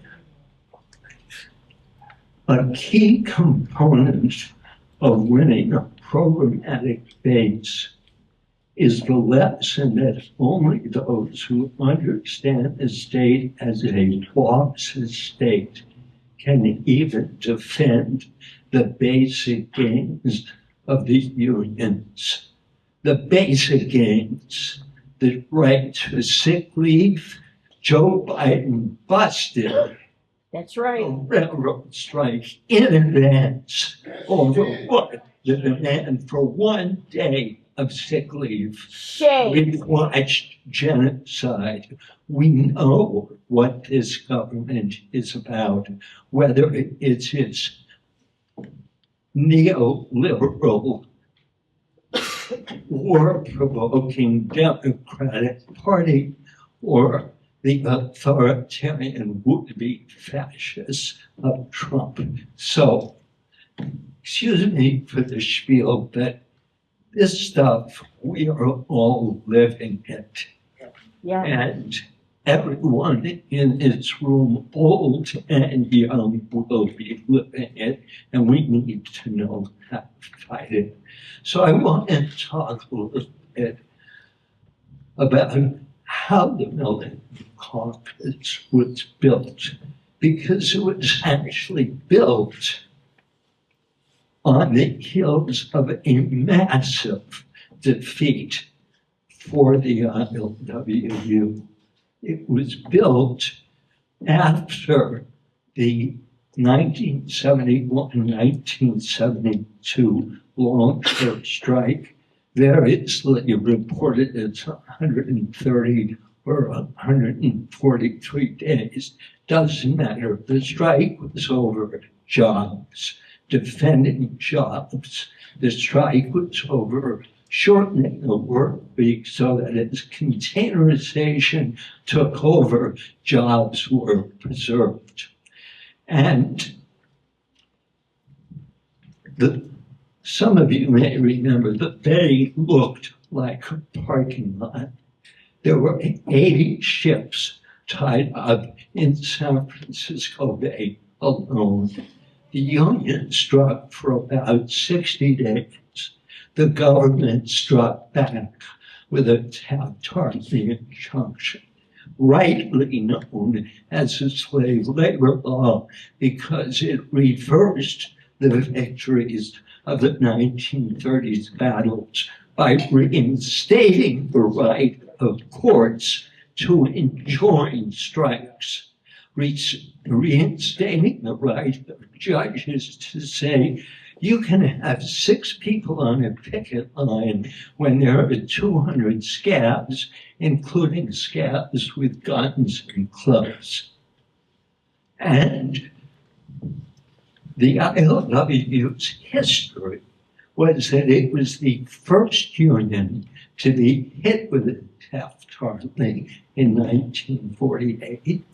And while Jack and I have slightly different recollections of how the union defeated it, I will repeat 2 of them because they are relevant, because that law exists today, because Biden threatened to use it on the ILA, because Musk and Trump will use it against all of the beginnings of labor struggle today. Amazon or Starbucks or any further attempts to expand the UAW's jurisdiction or the heroic strike, political strike by the student workers throughout the UC system in defense of the Palestinians. Now, after 60 days, the government enjoined the strike. Harry Bridges, who at one time in his life was a revolutionary and had played a valuable role in building things, Harry had given up. Harry had shifted over to essentially trade craft unionism, protect one group of workers, sacrifice others. The deal he was willing to make was to protect the veterans, sacrifice everybody else. So Harry went to every port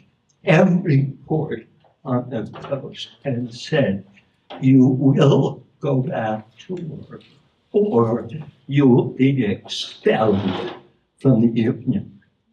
And if you're expelled from the union, then you didn't have the right to work on the waterfront because it was a closed shop. So what happened? We were born out of that defeat. People were shocked. They did not know what to do. The Pinochet coup happened, and the ILWU leadership on paper spoke out against the coup, as workers did all over the world, and unions all over the world, and they did nothing.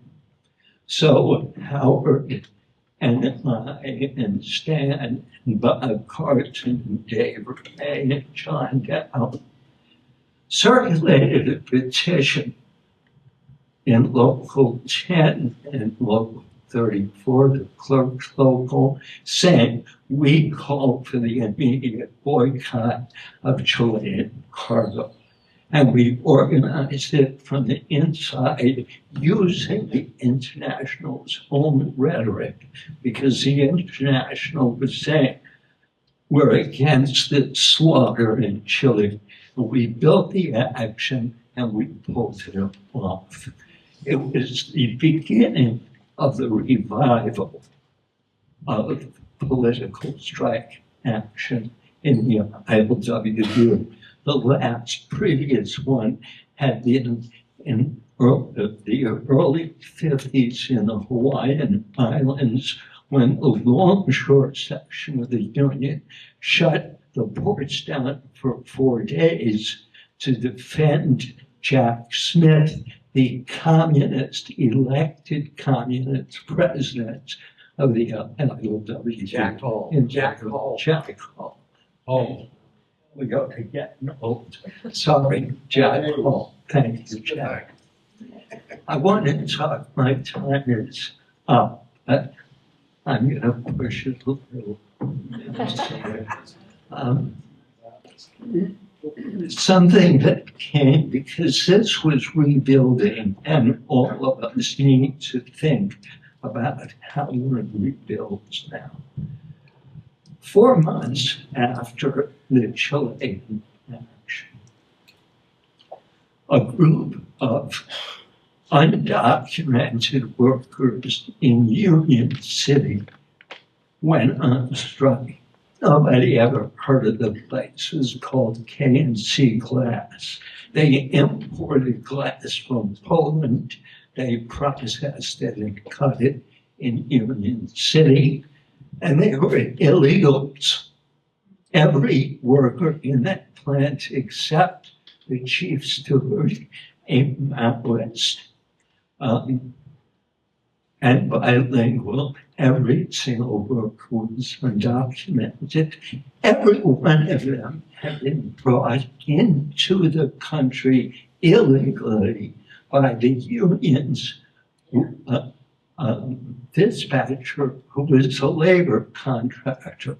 And when these folks went on strike for a union contract, he called ICE on them. Okay, so when the Millennium Caucus from the beginning not only called for understanding what the boss of the state is and called for a workers' government to expropriate industry, we also said oust the union leadership, oust the class collaborationist union leadership. And the union dispatcher calling ICE on its own members. Well, we beat them. And how did we beat them?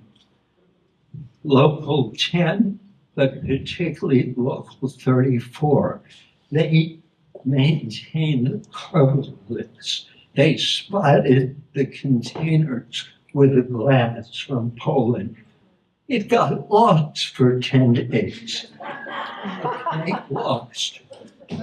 And then we went down to the warehouses in the neighborhoods around KNC at lunchtime and on breaks, and we said, look, folks, they're bringing scabs in. The private security guards had already drawn guns to escort scabs in. The court had already issued an injunction to limit Local 6 to 6 picketers against armed security guards. We went to the other warehouses and we said, it's happening down the street. If it happens to them, it's going to happen to you. And people bought it. People, including a chief steward who said to me, Bob, cut the commie shit out of the leaflets. Stop talking about injunctions and the laws of government. I said, no, Sterling, that's what's going on. He led his people out to join the picket line. There was a pitched battle with the cops and the scabs. We won.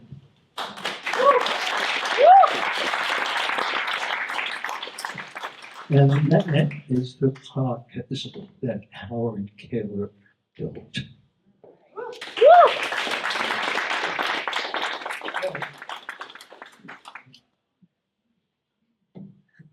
There's so much more to say, as Jackie. Yeah. Give me 3 more quick points. 3 minutes. He's requesting 3 minutes. All those in favor? Aye. No. Anyone opposed? We all promised ourselves in the organizing community, we would try to be sure, but it's pretty damn hard to be sure in trying to pass on the things that this doing. So, Howard, uniquely, maybe one of the only people in the world to have been assaulted physically by Harriet Bridges.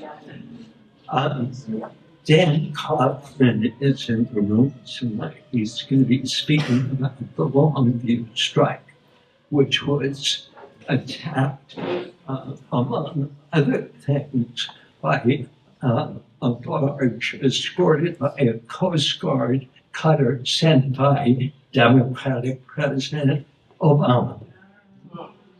But the reason I bring that strike up is that in our generation, the strike in Oregon was the same thing, and the international permitted massive scaffolding ordered longshoremen to handle scab goods.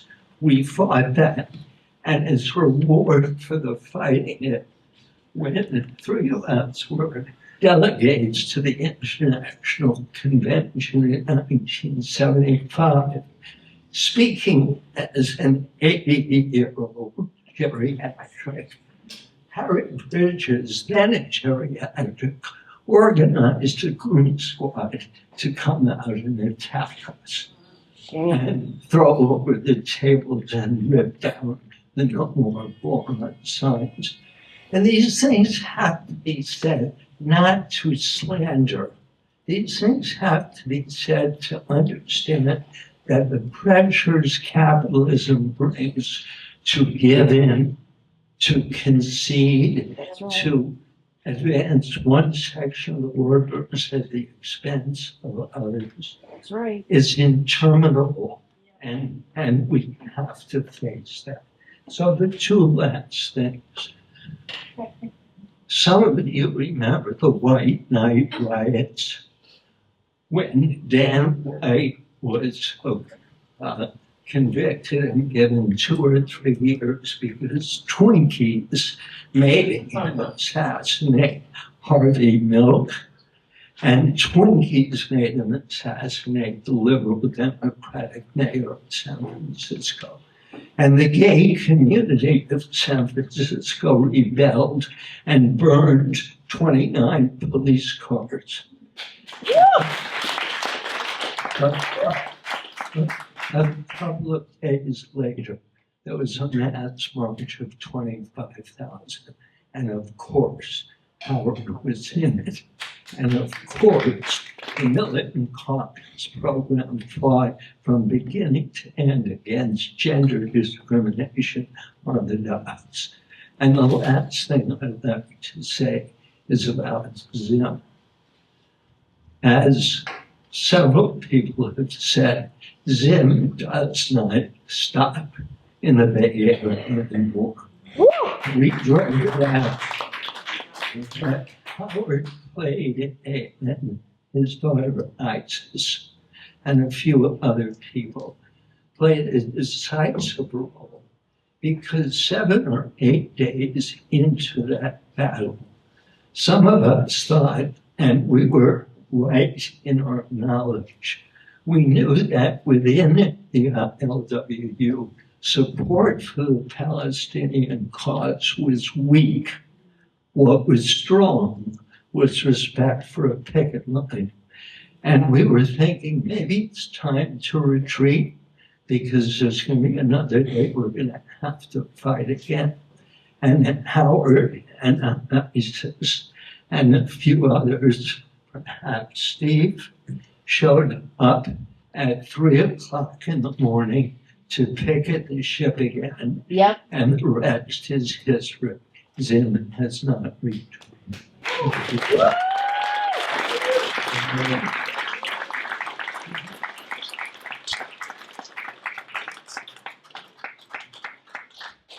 So we're going to have differences here. And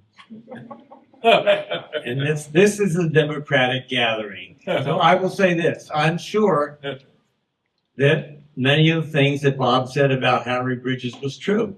There were undemocratic actions that he and his union leadership did against opponents. But in defense of Harry Bridges, I would say he's conflicted, like so many of the leadership. But he did things in the interest of the working class that others didn't do. For instance, at the height of the McCarthy period, where people were keeping their mouths shut, burying their heads in the sand, he defended Korea. He opposed the Korean War. You tell me another union bureaucrat in America that did that. He was opposed to imperialist wars. I give him credit for that. And one other thing, at one of the conventions, Howard stood up because there was a resolution to support the anti-communist, Reagan-supported, CIA-trained Solidarność Union in Poland. Howard opposed that resolution, and Harry Bridges went up in front of the entire convention and demonstratively shook Howard's hand to defend against anti-communist attacks on a worker state. So what other union officials have done that? So our next speaker is Mary Jane, where are you? Mary Jane Galviso, who's Filipino farmer and previously farm worker who worked with the communist leadership of the Farm Workers Union and in the Stockton area, Larry Itlian. So why don't you tell us about that story that's going on for Mary Jane Galviso. Well, I'll tell you the story through my discussions with Howard. I would visit him at his home. And I think when he saw me, he began to reminisce it. You know, how did it all begin for me? How did my life become a political life, right? And he told me when he got out of the military, he took the GI Bill and he went to college, like so many of them did.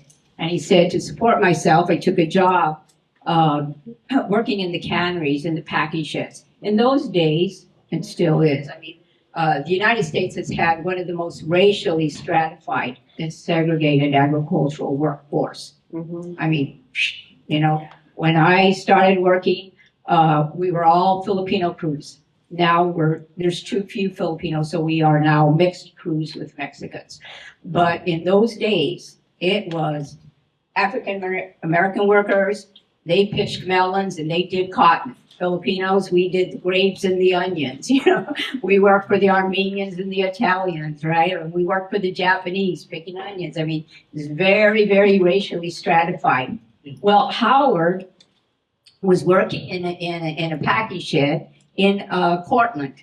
And as you know, that was dubbed the pear capital of the world. That's how much pears they produced. And he said it was there that he first met Filipino workers, Filipinos. They'd come up to the shed to bring the produce in, and they were just talking union, union, union. They talked union all the time. And he said it was so exciting because it's the first time that, you know, he was drawn in, you know. And I thought, well, that's interesting. Here's a poor white boy, and he's getting all excited, you know, being with people of color, right? And he said, it's then that I really began to see and understand what was happening in our society. Well, Portland is interesting because it has had one of the largest Filipino labor camps. And it's there that they drew him in. Because the first step, of course, in the package is that you could talk union. But when you came into the labor camps, you talked a deeper political understanding. You talked about Marxism. You talked about communist theory. You talked about the ideology. And it's there that he met some of the legendary members of the Filipino labor leadership. Chris Monsalves, who became the ILWU Local 7 president. He met and got to know Ernest Manawan. He referred to him as Ernie. He especially, I think, idolized Ernie. These two men were later imprisoned for sedition, attempted to be deported back to the Philippines. And they endured, just like so many during the McCarthy era, terrible hardship, for them and their family. And so, to his credit, Howard married, no,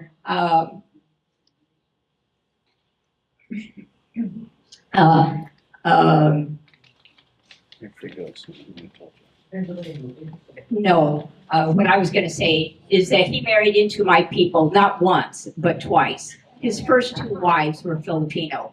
And so his three oldest children, of course, are Filipino. So he became very endeared to the Filipino community. And that's really, it's his relationship and his being part of that Filipino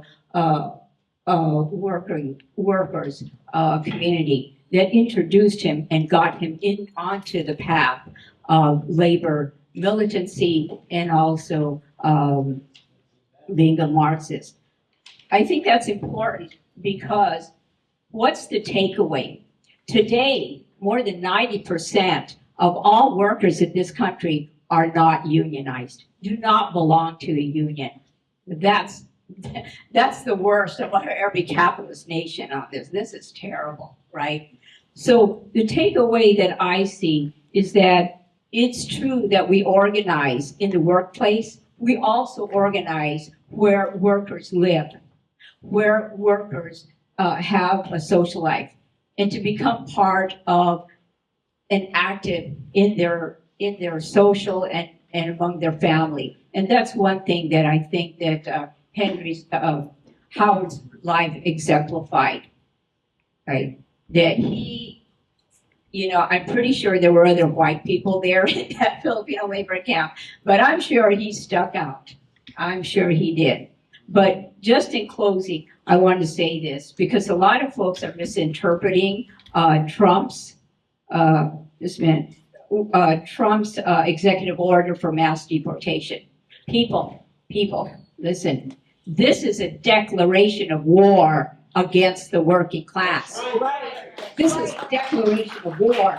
What Trump is doing in his pathetic way is attacking the weakest and the most vulnerable sector of our class. That's what he's doing. He's going to make them an example, but he's not going to get far, because look at all the food on that table. Who do you think planted it, picked it? Who do you think did that? He's not going to get far, because I'm going to tell you, there's nobody else that's going to be working in those fields and orchards and dairies, okay?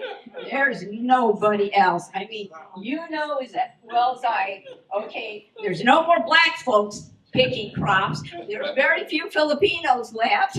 We're not doing that very much, right? And there's certainly no white people. Okay, so let's get real, and Trump's going to get real pretty soon. In the terms of the U.S. agricultural sector, you cannot do it without Mexicans. This country, and like I said, that's what Howard learned when he got involved with those 7,000 asparagus Filipino workers. You can't do it without immigrant labor. That's right.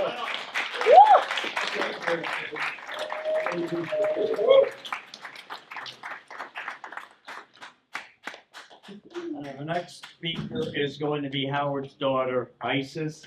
Is the mic on here or off? It's on.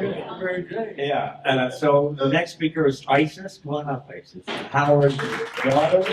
She made the video, and she worked closely with Howard defending Antifa and up in Sacramento when they were attacked by fascists up there. And Howard was always involved in defending people of the working class, even if they had different politics than he did. And that's what I liked about Howard. He was a principled fighter in the class struggle. So, Isis, thank you. Hi. I have so many stories to tell, and it's a hard day. I agree with Bob, it's a very hard day. I miss my dad, and I could sit here for, I don't know, an hour and tell you a lot of stories, and I started writing them all down, and at 4 o'clock in the morning I said, I'm going to talk about what I said I was going to talk about, which is the work that Howard and I did on environmentalism and on disability justice, because those are the things that we did together. We also did some labor stuff together, but those are the things we did together that a lot of other people didn't. I'm going to read this so that I can stay a little bit more time.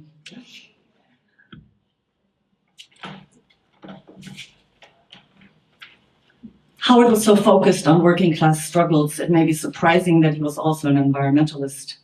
He wrote about what convinced him. I bought Silent Spring when it was first published, reread it several times, stopped using DDT. Then in the mid-1970s, I returned for a visit to the rural area where I was born and grew up. The thousands of songbirds had disappeared. Unlike Howard, who grew up in nature, I grew up in the city, and it took getting permanently disabled from pesticide poisoning for me to discover the urgency of environmental activism.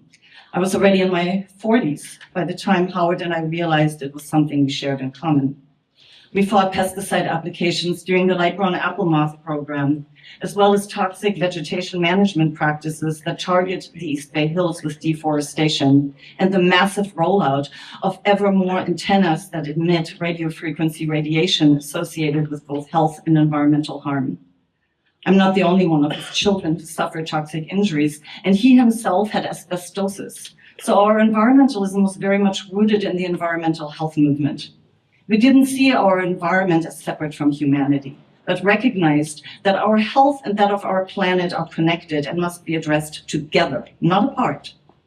Howard was working towards going to medical school when he quit and joined the asparagus strike. He said he had never set foot in a hospital until his first daughter was born in 1953, when he was 28 years old. He wondered if that was another reason that he had survived so long. Over the years, I saw him develop ever more distrust for the medical establishment, which seemed completely oblivious to common environmental injuries. He recognized that medical science is not immune to the influences of capitalism, and that pesticide and pharmaceutical industries are largely the same, with manufacturers producing both the poison and the cure, and that this was a conflict of interest with far-reaching consequences, because the pharmaceutical companies fund medical studies, medical schools, and medical journals. Prior to becoming a longshoreman, Howard worked at a mental hospital in Stockton, the Snake Pit, where he witnessed psychiatric abuses that resulted in people often permanently incarcerated, warehoused in institutions where they were drugged, shocked, lobotomized, sterilized, and otherwise mistreated. Right. He had some really horrible stories of so-called patients being choked out in the middle of the night because the workers were bothered by the patients. And other workers would come in the morning and would find people dead from being choked out in the Snake Pit. He had family members who experienced such abuses, including his brother and father, who were given electroshock and drugged. In the 2012 interview, Howard talked about this experience. You have people who have problems, or people who are considered troublesome, so you have to deal with them. either by sterilizing them or, as we're doing now, forcing them to take psychotropic drugs and keep them in a total permanent maintenance base of psychotropics. It's the same type of contempt, a pseudo-scientific method of dealing with people with problems. It's the same kind of mindset, unscientific and inhumane and symptomatic of some of the sickness in our society. This whole question of the treatment of people with behavioral problems with psychotropic drugs is one that I've been struggling with for years, trying to talk to people who, even activists or leftists, simply don't understand the extent or depth of the damage and harm it's done to people under this rubric of mental health treatment. This is very hard for me to say. It was extremely painful to see that Howard suffered a similar plight. When he was first moved to assisted living, he was on drugs he didn't agree to, recognized that control was being taken away from him, and told a reporter of the Chronicle, "When you get to be my age, nothing is okay. You adjust to the new reality. You try to survive. My advice? Don't get institutionalized." Yeah. The controls he thought he had put in place had not been filed. We managed for a while to wrangle back that control, only to have it taken away again, at which point some members of his family disappeared him. I haven't seen him in 3 years. So I want to elaborate on Howard's advice. Don't get institutionalized. Take care of your paperwork. Make sure your wishes are known, understood, and respected before you get to a point where people may not take you seriously because of how they interpret signs of your aging or your disability. The earlier you speak up and make sure your wishes are on file, the greater the likelihood they will be carried out. Howard thought he had done so, but the bureaucracy at his health insurance failed him, and so did many in his community. People who are aging have a right to self-determination, including the right to folly. And there are no medical excuses for disregarding consent. Perhaps one day more of our comrades will recognize that aging and disability are not medical conditions best left to professionals, but part of the human condition that is to be nurtured and defended. And there will be a rebellion of old radicals in the institutions. Woo! I know Howard would wholeheartedly approve. Thank you.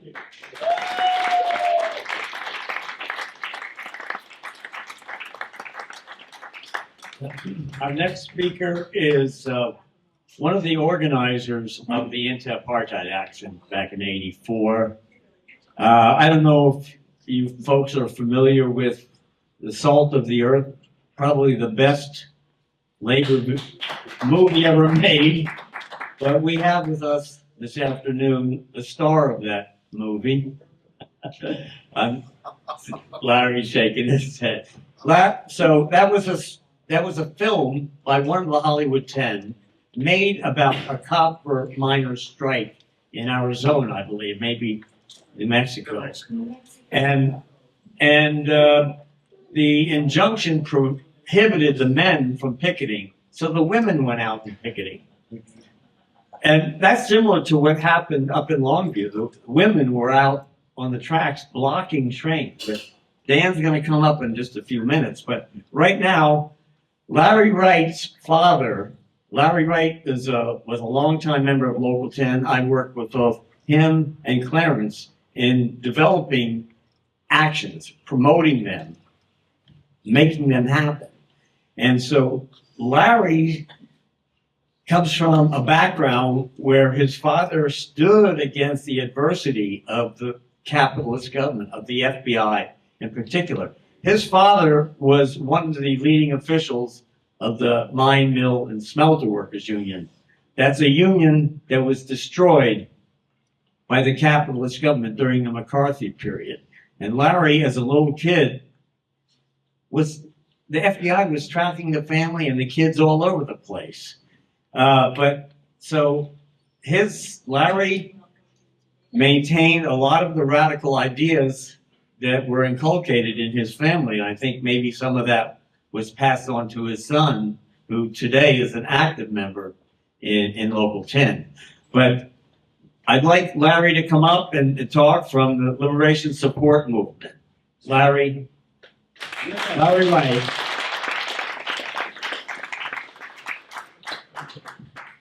Well, I'll try to be brief. One thing, my father was, and my mother were in the Communist Party in the 40s and 50s, and they were involved in civil rights and anti-war. They were against the Korean War. And so they got me involved in those struggles. I resisted the draft when I was drafted in 1965 to go to Vietnam. And I convinced them they didn't want me, and they let me go. Well, I want to go back to just a little bit about the action that we had in stopping the ship. You know, a lot of education went into that whole thing. I mean, somebody said that Howard was surprised that the resolution passed. I wasn't at all surprised.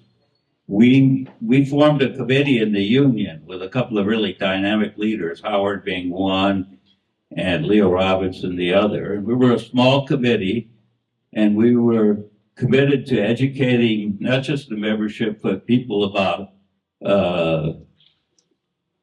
the struggles that were going on in Southern Africa. And at the time of the Soweto uprisings in, I think, in 1976, we formed a committee. And it was a small committee. We were sanctioned by the union. And we started doing different work. We showed a film that I had gone around and showed a lot of Last Grave at the Baza. It was a very good hour-long documentary of apartheid in South Africa. And we actually got the local leadership to let us show it at a union meeting, something I have never seen before or after that. And we started doing some material support for the movements. And Leo and Howard and some of the people in our committee were able to get the shipping companies to donate containers. And we collected clothes and books and medical equipment. And it was brought to the hall and stuffed into containers. And people saw this.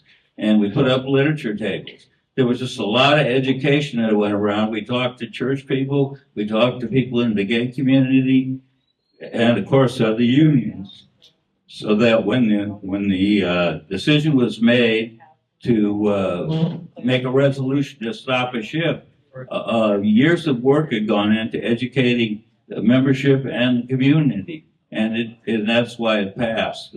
And there were a few people in our local that didn't want to do it because it was illegal and it would mean an economic sacrifice, which it did, because we had a pay guarantee and it was an illegal action, and so they didn't pay the pay guarantee during that period.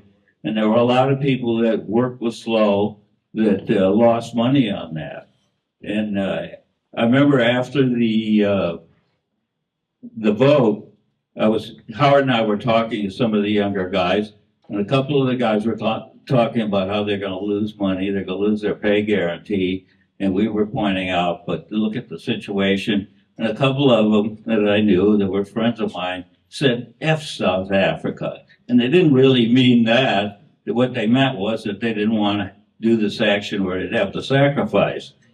But when the picket line went up, it was union policy. Nobody was going to go to work, but they dispatched the jobs so that people would get the job and they go down there and they knew they were going to go to work. They refused to go to work. And one day these two guys that had said that came, and I said to them, well, you know, you took the job, you know, it's a sacrifice. And they said, oh, we're so proud of what our union's doing. And so it just showed that that kind of involvement and that action had a big effect and an educational effect on our membership too. And I'll let it go at that.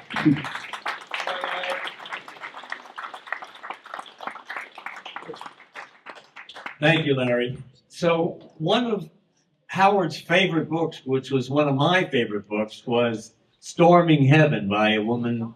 Her last name was Giordano. I think maybe Denise Giordano. It's about the miners in the area where Howard was born, up in Appalachia. And this took place right after World War I, where there were a lot of uprising around this country because they were influenced by the Russian Revolution. We had general strikes in many cities in this country in 1919, including Seattle. But we still have those kind of struggles going on in the recent period. And one of those was the Longshore Union up in Longshore, Washington, was fighting an international conglomerate by the name of Export Grain Terminal. It really wasn't international. It was mixed with American companies, too. And these people up in Longview gave it all. I mean, as in the movie Salt of the Earth, when the women took over the picket line because the men had a junction against them, the women in Longview, brothers, sisters, aunts, uncles, they sat down on the train tracks and stopped scab trains a mile long coming in. And I don't want to go into the whole detail, but a real working class hero today of workers fighting this capitalist system all the way from Longview is Dan Kaufman, former president of Local 21.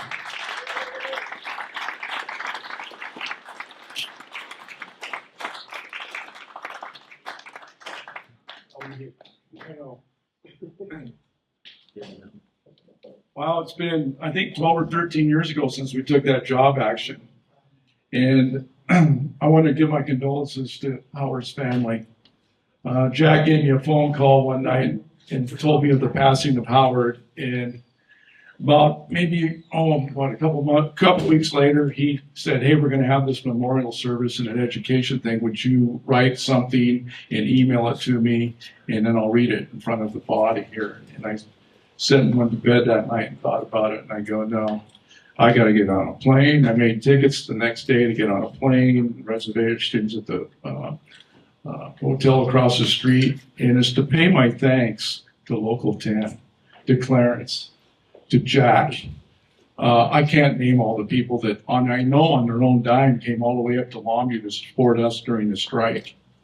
And when they handed us a check for $10,000, because we had a membership of 200 people, we're small.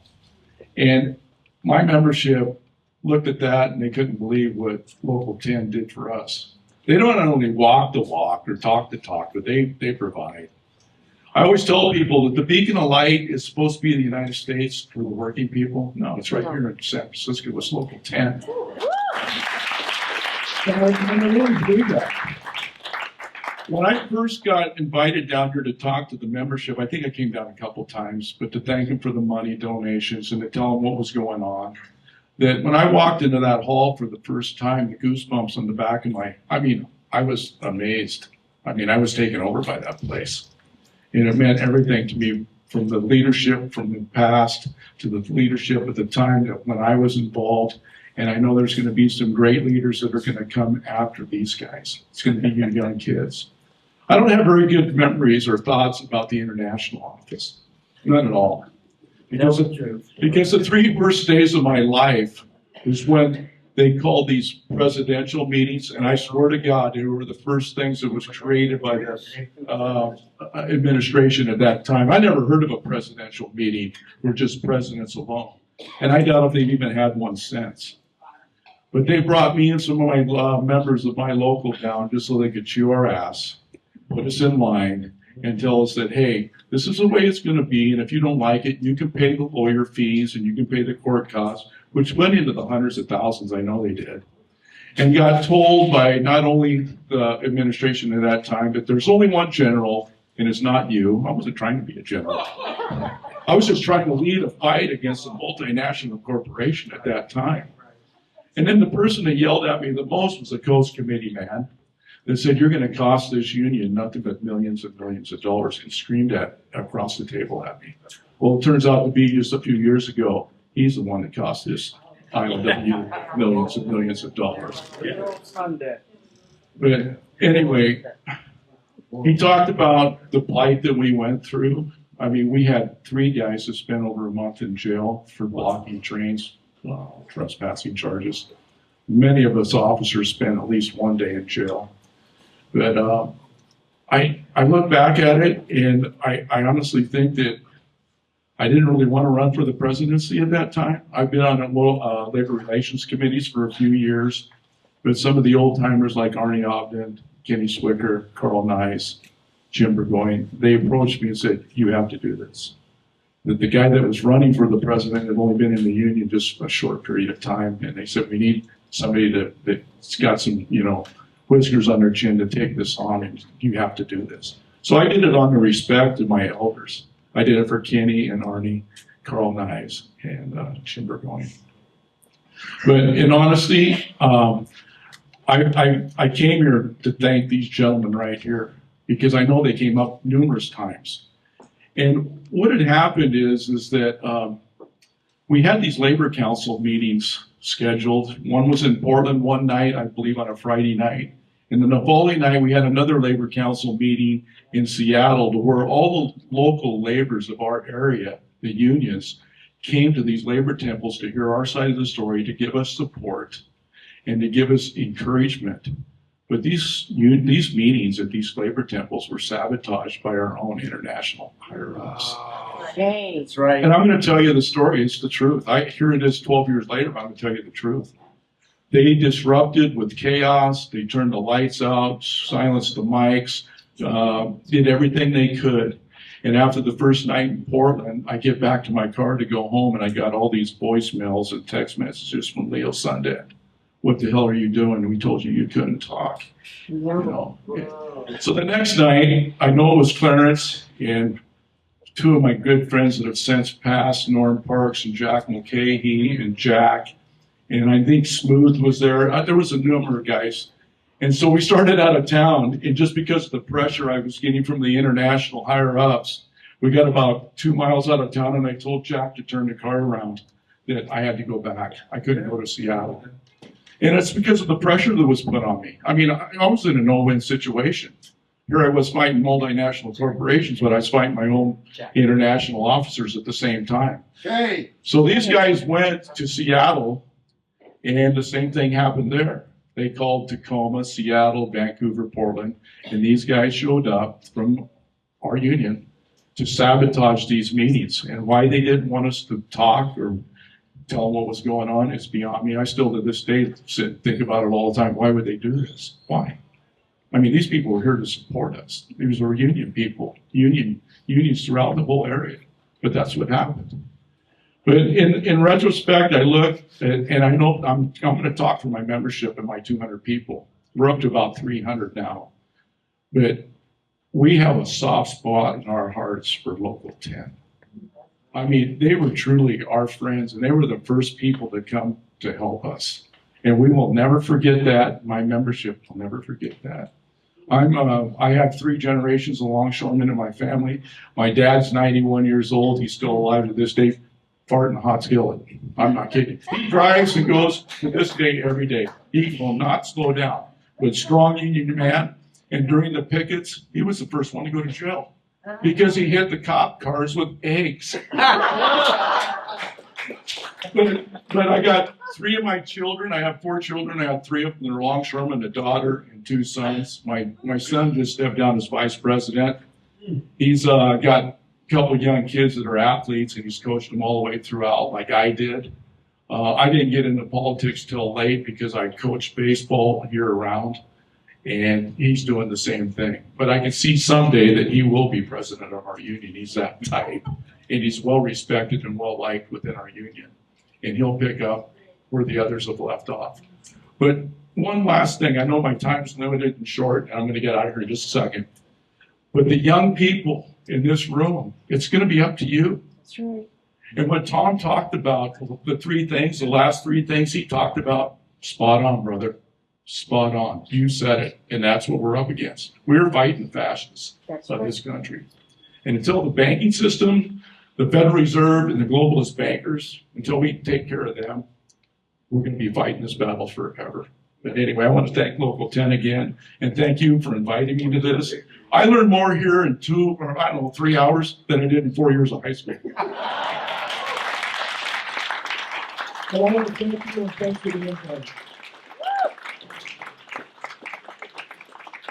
How about a standing ovation for this one? Okay.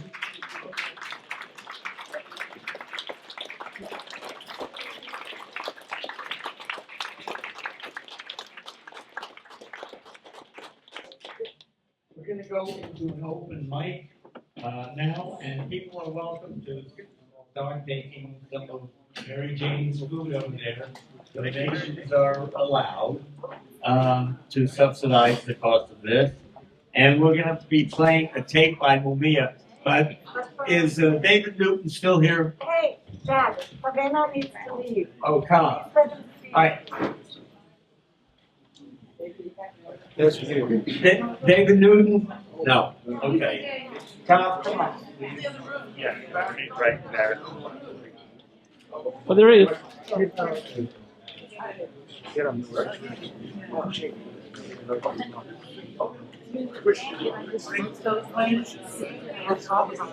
No. Hey.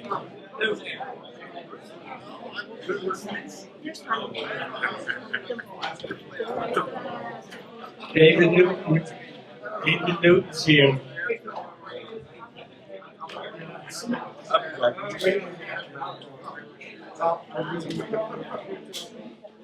David Newton was part of a 14-person delegation from Local 10 that went to South Africa 2 years ago.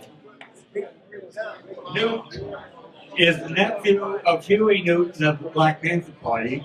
We've always had members of the Black Panther Party here, like Clarence. David Newton is now an officer in the ILWU, and he was one of the leading members that went to South Africa.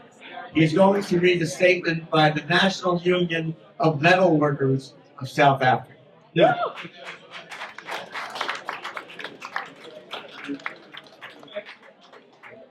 Good evening. I know people are restless and want to get some food. I'll be really quick. Could everybody quiet down, please? Representing Local 10 here this afternoon on behalf of Big Brother Jack Heyman, Big Brother Clarence Thomas, Big Brother Tebow somewhere out here. And I have to mention Steve Zelster, who is a stomped down soldier sitting here in the front. If it hadn't been for him, I don't know if I would have participated with the South Africa movement. So thank you, Big Brother and Ms. Zelster.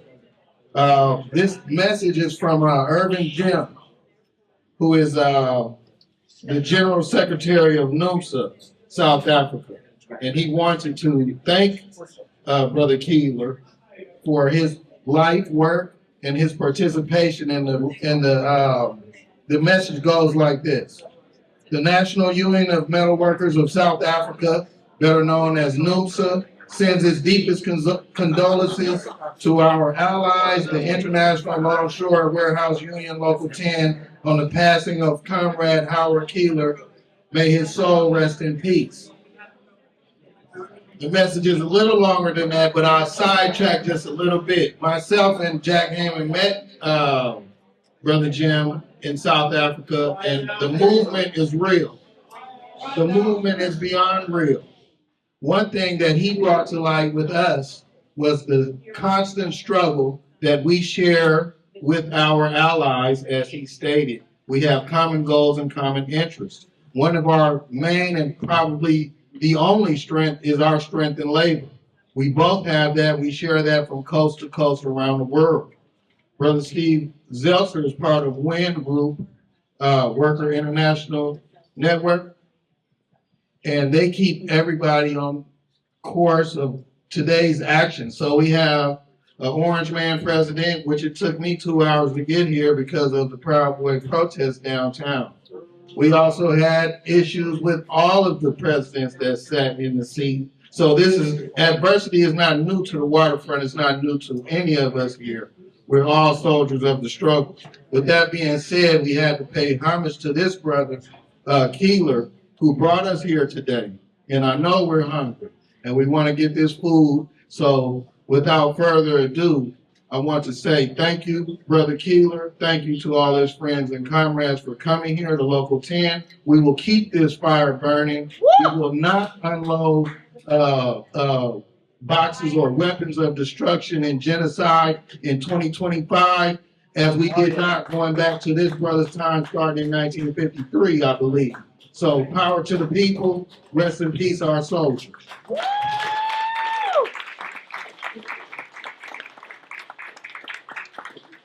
Now we're going to hear a recording from the most well-known class war prisoner in America, Mumia Abu-Jamal.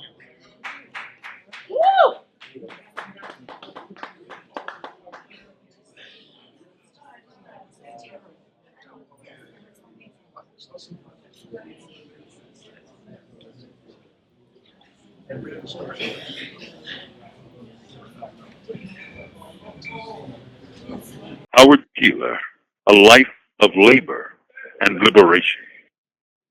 For Howard Keylor, a long life in service to the working class began in his younger years in Ohio, where he saw miners going to work in rural Ohio, not far from the Appalachians and near the mines. He grew up with a strong sense of solidarity among workers. He became registered as a longshoreman in 1959 when he found his political footing as a radical trade unionist and a revolutionary activist for his class and especially other dock workers.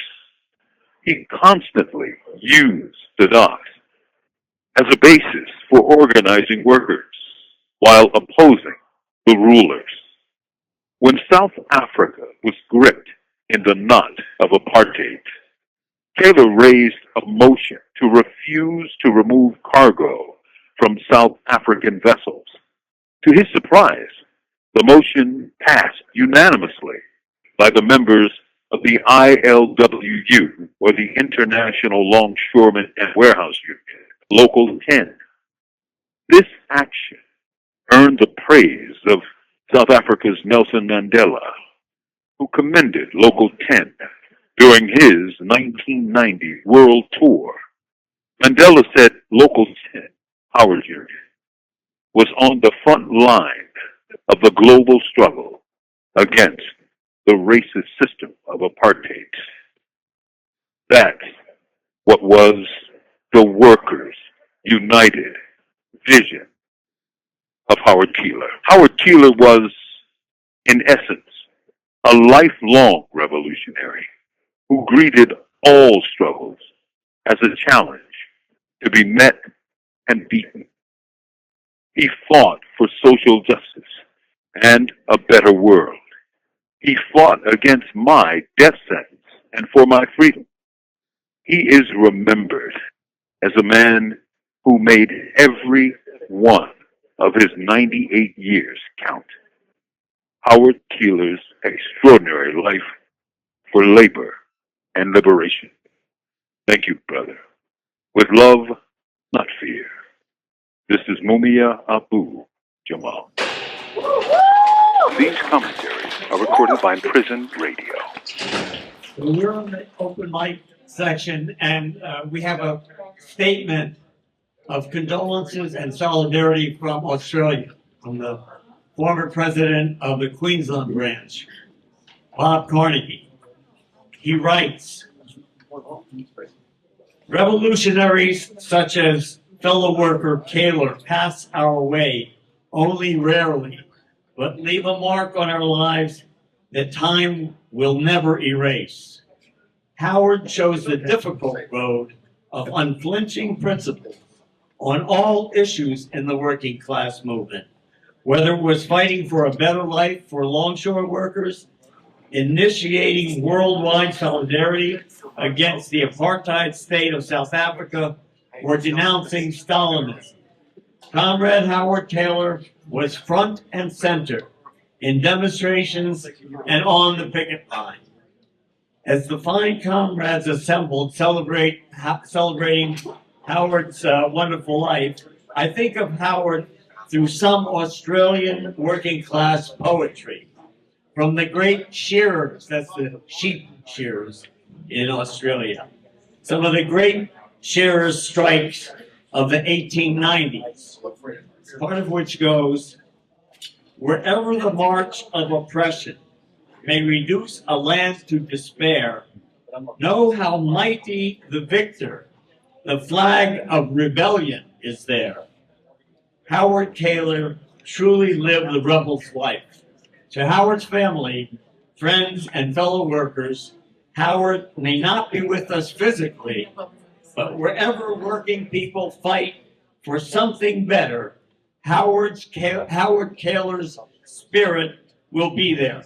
Bob Carnegie, former Secretary of the Queensland branch of the Maritime Union of Australia.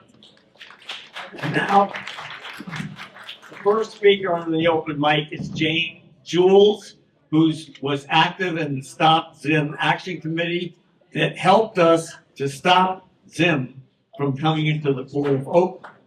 Jane Jules.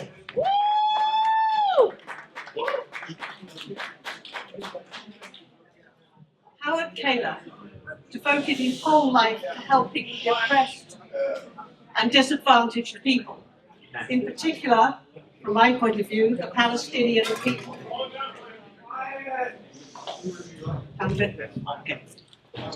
I would like to talk about his work with the Stop Zim Action Committee back in 2014. The container ship Zim Shanghai belongs to an Israeli shipping company, and it was at this time that Israel was mercilessly bombing Gaza back in 2014. Things haven't changed. I first met Howard Keylor at a meeting of the Stop Zim Action Committee to plan the picketing of the Zim Shanghai, which was due to arrive in the Port of Oakland on Saturday, September the 27th. At that meeting, there were Palestinian activists. I knew all of them because I've been in the Palestine activist world for a long time. But also there were a lot of big, muscular men who obviously worked at the docks. But sitting next to me was this man of modest build, an elderly gentleman, and I was thinking, why on earth is he here? I had no idea that this was Howard Keylor. I didn't even know about him because I was in England at the time when he did the anti-Apartheid action, just jump-started in the USA. We were all busy boycotting South Africa in England at the time, but it hadn't got rooted in the USA until Howard Keylor gave everybody a kick to get started. So this petite elderly gentleman, I realized it's a great honor to sit next to him, even though I didn't realize at the time. So using my navigation apps, I tracked the Zim Shanghai that was coming up the west coast, all the way from the Panama Canal, past the Central American countries, Mexico. It went past Los Angeles, remember that, and up to the Bay Area. And I noticed a very strange thing. Most of these container ships go at a maximum of about 16.8 knots. But this ship sped up to 20 knots, which is not cost effective for a ship of that size going at that speed. And I thought, this is something strange going on. It's well ahead of schedule, and it was going to be even more ahead of schedule. Remember, it was due to come in the early hours of the Saturday. And I wondered, are they going to try and sneak in on Friday and outwit us? And that's exactly what they were planning, to come in early so that all the activists who were going to do the picketing would come on Saturday to find the ship had already unloaded and it was leaving. So I tweeted out to everybody, get there on Friday evening. I think it's coming in early. And a few minutes after I tweeted that, the ship slowed down. It was like playing with a remote control. When I said it's going to come in on Friday, it slowed down. When I said, no, it's coming in on Saturday, it sped up. It was amazing. I was sitting in my garden at my remote control, controlling this enormous container ship. Well, eventually, all the picketers went on both Friday and Saturday morning, so it was covered. Only one person broke the picket line, and I don't know anything about dock work, but I imagine it was quite a challenge for one person to try and unload an entire container ship. I think you need a whole team, don't you? So anyway, the picketers were successful picketing the ship on both Saturday morning and Saturday evening. And then the Zim Shanghai gave up.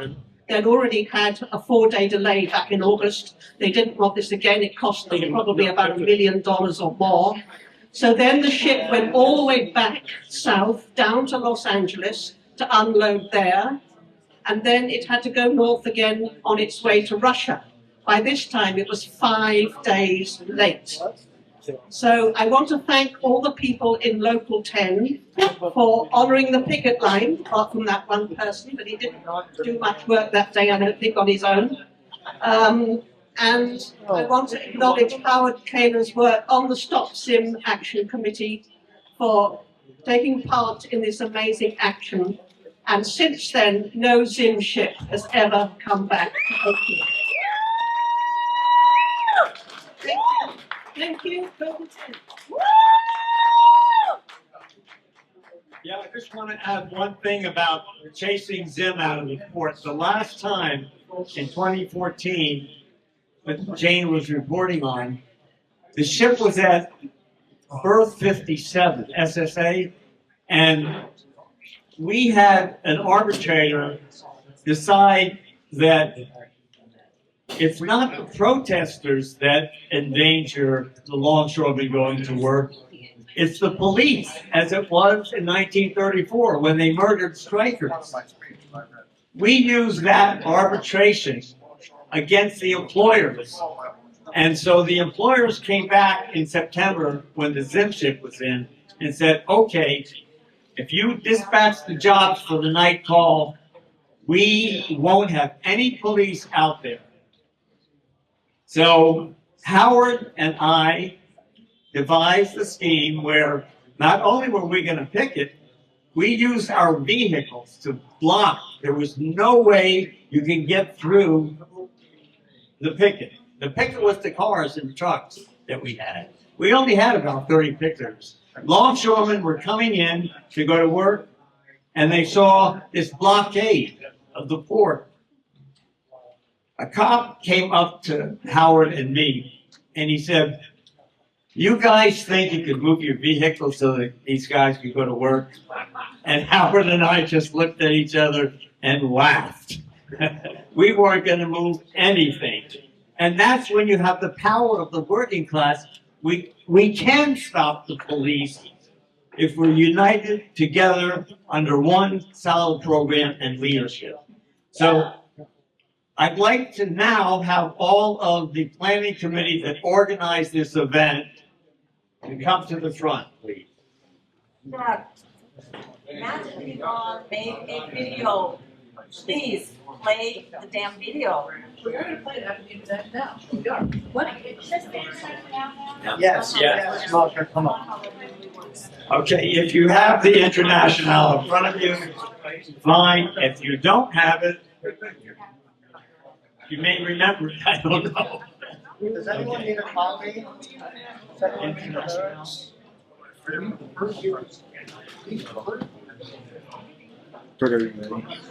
mean, There's a mic over here. no, it's okay. Thank you. Ellie, there's a mic over here. We need people to cover the mic. Want someone to speak to the mic? I'll say Yeah, yes. All right, there's another.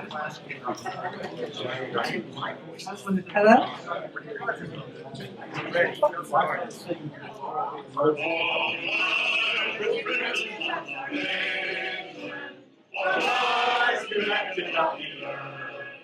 For justice and your condemnation, forget your world in birth. No more traditions change our mind. A life we slave to a foreign throne. The earth shall rise up to the faith. Since we have been locked, we shall be called. 'Tis the final conflict that he sent in place. The international zodiac shall be the human race. 'Tis the final conflict that he sent in place.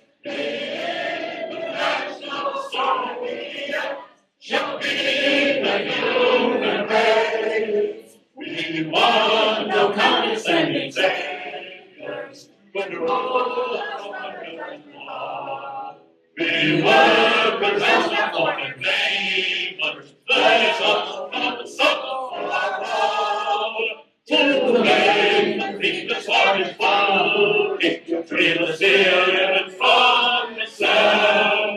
We must march out inside our new, we must inside our and new get glad. To the line of martyrs, let me stand in your place. The international sorrow yet embrace.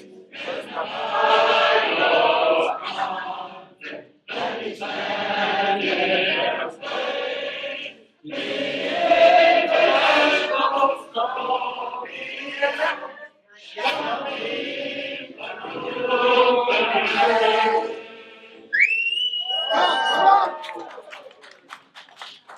All right, now you have the video of this.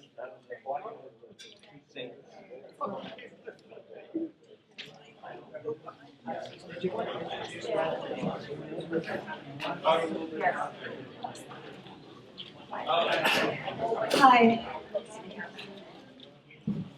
We still have a lot of food. Please go back and eat more.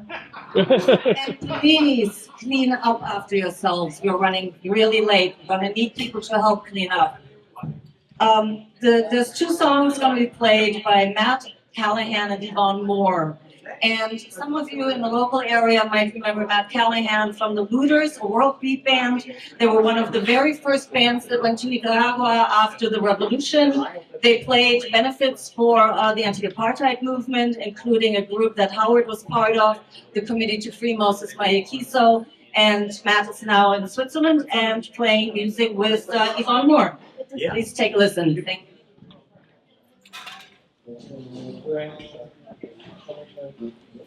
Hello, everybody. Hello, everybody. We're beaming in from Bern, Switzerland. I'm Matt Callahan. This is Yvonne Moore. Hello. And we're here to commemorate the life of Howard Keylor. And we're going to do a couple of songs that I think Howard would have approved of.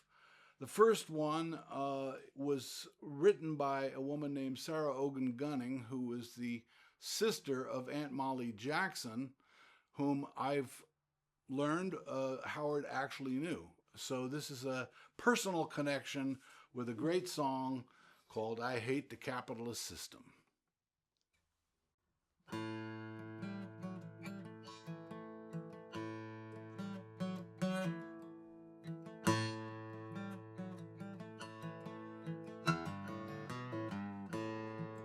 I hate the capitalist system. I tell you the reason why. They caused me so much suffering and my dearest friends to die. My husband was a coal miner. He worked and risked his life to try to support 3 children, himself, his mother, and wife. Singing it. Oh, come on, tell the truth. Oh, come on, tell the truth.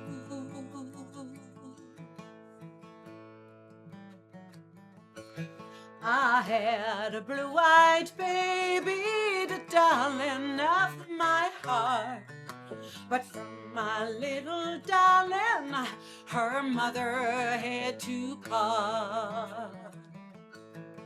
The rich and mighty capitalists, they dress in jewels and silk. But my darling blue-eyed baby, she starved to death for milk. Sing. Oh, come on, tell the truth. Oh, come on, tell the truth.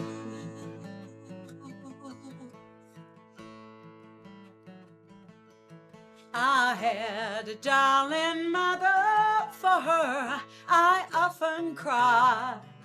But with these rotten conditions, my mother, she had to die.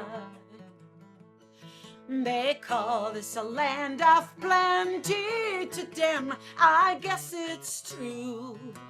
But that's to the rich old capitalists, not workers like me and you. Singing, oh, come on, tell the truth. Oh, come on, tell the truth. Now listen. Whoa, what can you do about it to these men of power and might? Well, I tell you, Mr. Capitalist, I'm gonna fight, fight, fight. Oh, I said, what can you do about it to these men of power and might? Oh, well, I tell you, Mr. Capitalist, I'm gonna fight, fight, fight. Yes, I will. I'm gonna fight, fight, fight. Yeah, I'm gonna fight, fight, fight. Yes, I will. I'm gonna fight, fight. Yeah, take it out. I'm gonna fight, fight, fight. Oh yeah, fight, fight, fight. Yes, I will. I'm gonna fight, fight, fight. Yeah, yeah, yeah. Fight, fight, fight. Take it out. I said, oh, come on, tell the truth. Oh, come on, tell the truth.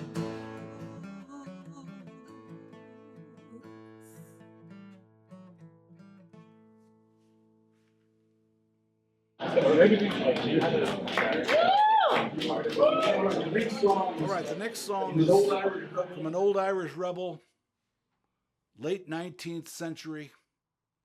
His name was Jim Connell, and the song has gone on to spread throughout the world. It's called The Red Flag.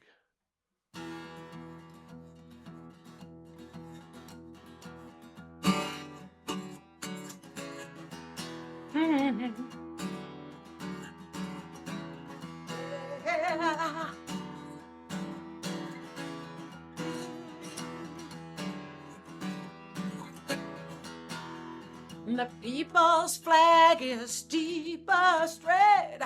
It's shrouded of the martyr dead, and ere their limbs grew stiff and cold, their hearts' blood dyed its every fold, and raised the scarlet standard high. We live in shade, we live and die. Oh, cowards flinch and traitors sneer. We will keep the red flag flying here. Oh yeah.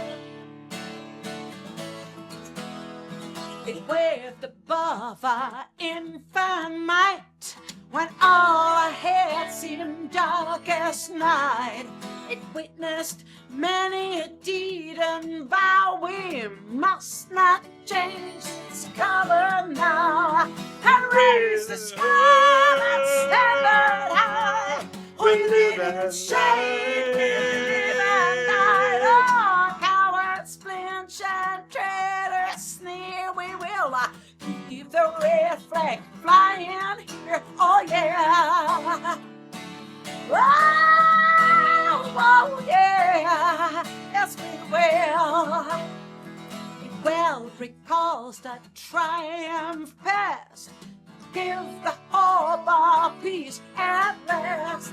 The banner bright, the symbol plain of human right and human gain, and raise the scarlet standard high. Within shade, we live and die. Oh, cowards flinch and traitors sneer. We will keep the red flag flying here. Yeah, yeah. It suits today that weak and base, whose minds are fixed on health and place, to cringe before the rich man's frown and haul the sacred emblem down, and raise the silent standard high. We live in shade, we live and die. Oh, cowards flinch and dread. the red flag flying here, oh yeah. Oh yeah, yes we will keep the red flag flying.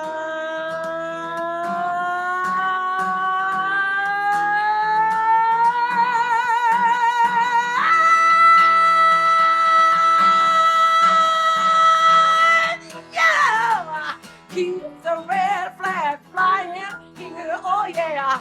Yes we will, yes we will. Keep the red flag flying here, then raise the sky and stand high.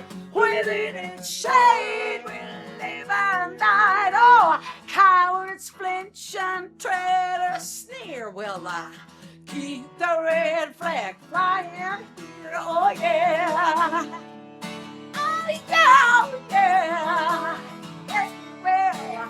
Oh yeah, we will keep the red flag flying. Keep the red flag flying here.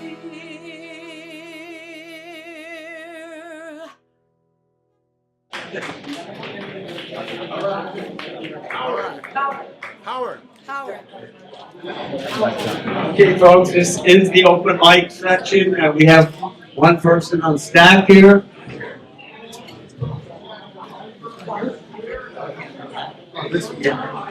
Hi, so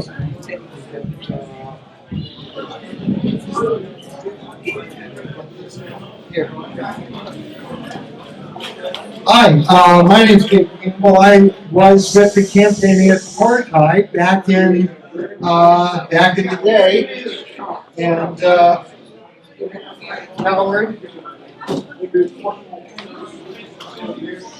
Howard got me out to this year action, and I remember this day very well, and it was one of my first actions, and it was possibly still to this day the most important thing I've ever done in terms of actually having an effect in the world, seeing as this year protest was the last time apartheid South African cargo was ever brought to the Bay Area to be unloaded. And we sent them away. Now, I remember hearing Nelson Mandela's speech, and we heard it again today, and being a little bit dismayed, but of course I understood because he was getting all his information from the local Democratic Party machine and BAFSAM, Bay Area Free South Africa movement, which was run by John George and folks. And so they had their story about how it started with 1984 with Howard's revolution and the cargoing, and then after that there were all these symbolic protests in Oakland at the Oakland docks, where they symbolically protested South African cargo. And whatever happened in 1986, they didn't mention that. They didn't mention this.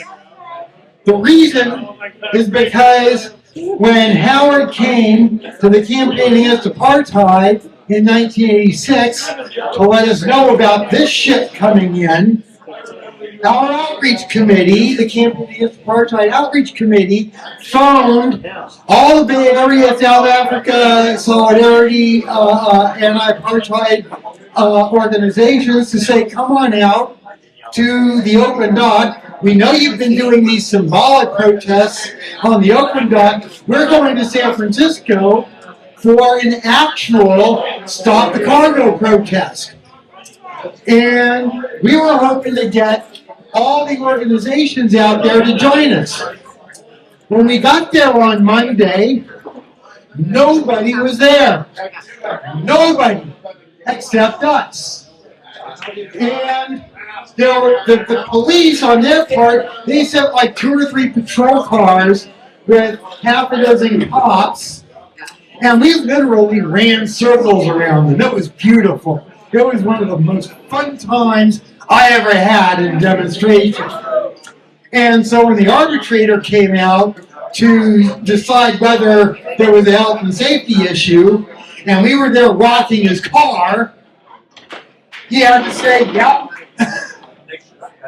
Then the next day, so after that happened, they sent the shift home. We went home. That day was over. Next day, Tuesday, we came out. All of a sudden, all the other Bay Area, South Africa, Solidarity, and Apartheid groups were there. And so was the San Francisco Tax Squad. I don't know if you remember the Tax Squad.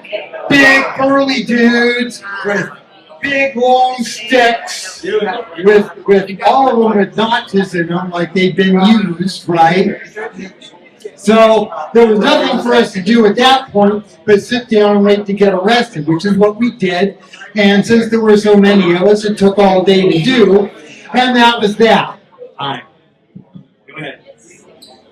What we didn't know at the time was the reason we were all alone out there on Monday was because John George's group, the Democratic Party, had called all the other organizations after we had been calling them to join us to tell them, no, don't come out.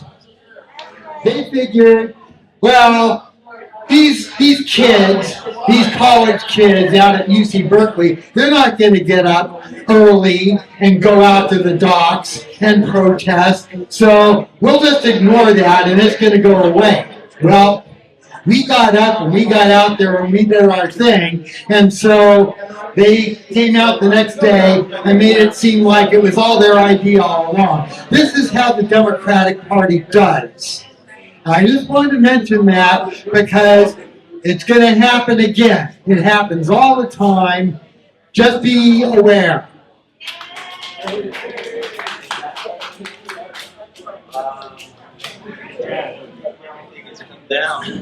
want to follow up on Dave's talk here. So his history in 1986, much of it has been erased. When he came to the campaign against apartheid, which is based at UC Berkeley, some of us ended up spending some time with him and with Ushi, especially with him, talking about how we could do solidarity. How could we do solidarity with the workers on the docks and cause the possible risk to the dock workers to be less or none. And so we devised this nice little scheme that we would come out with signs on 4x4s.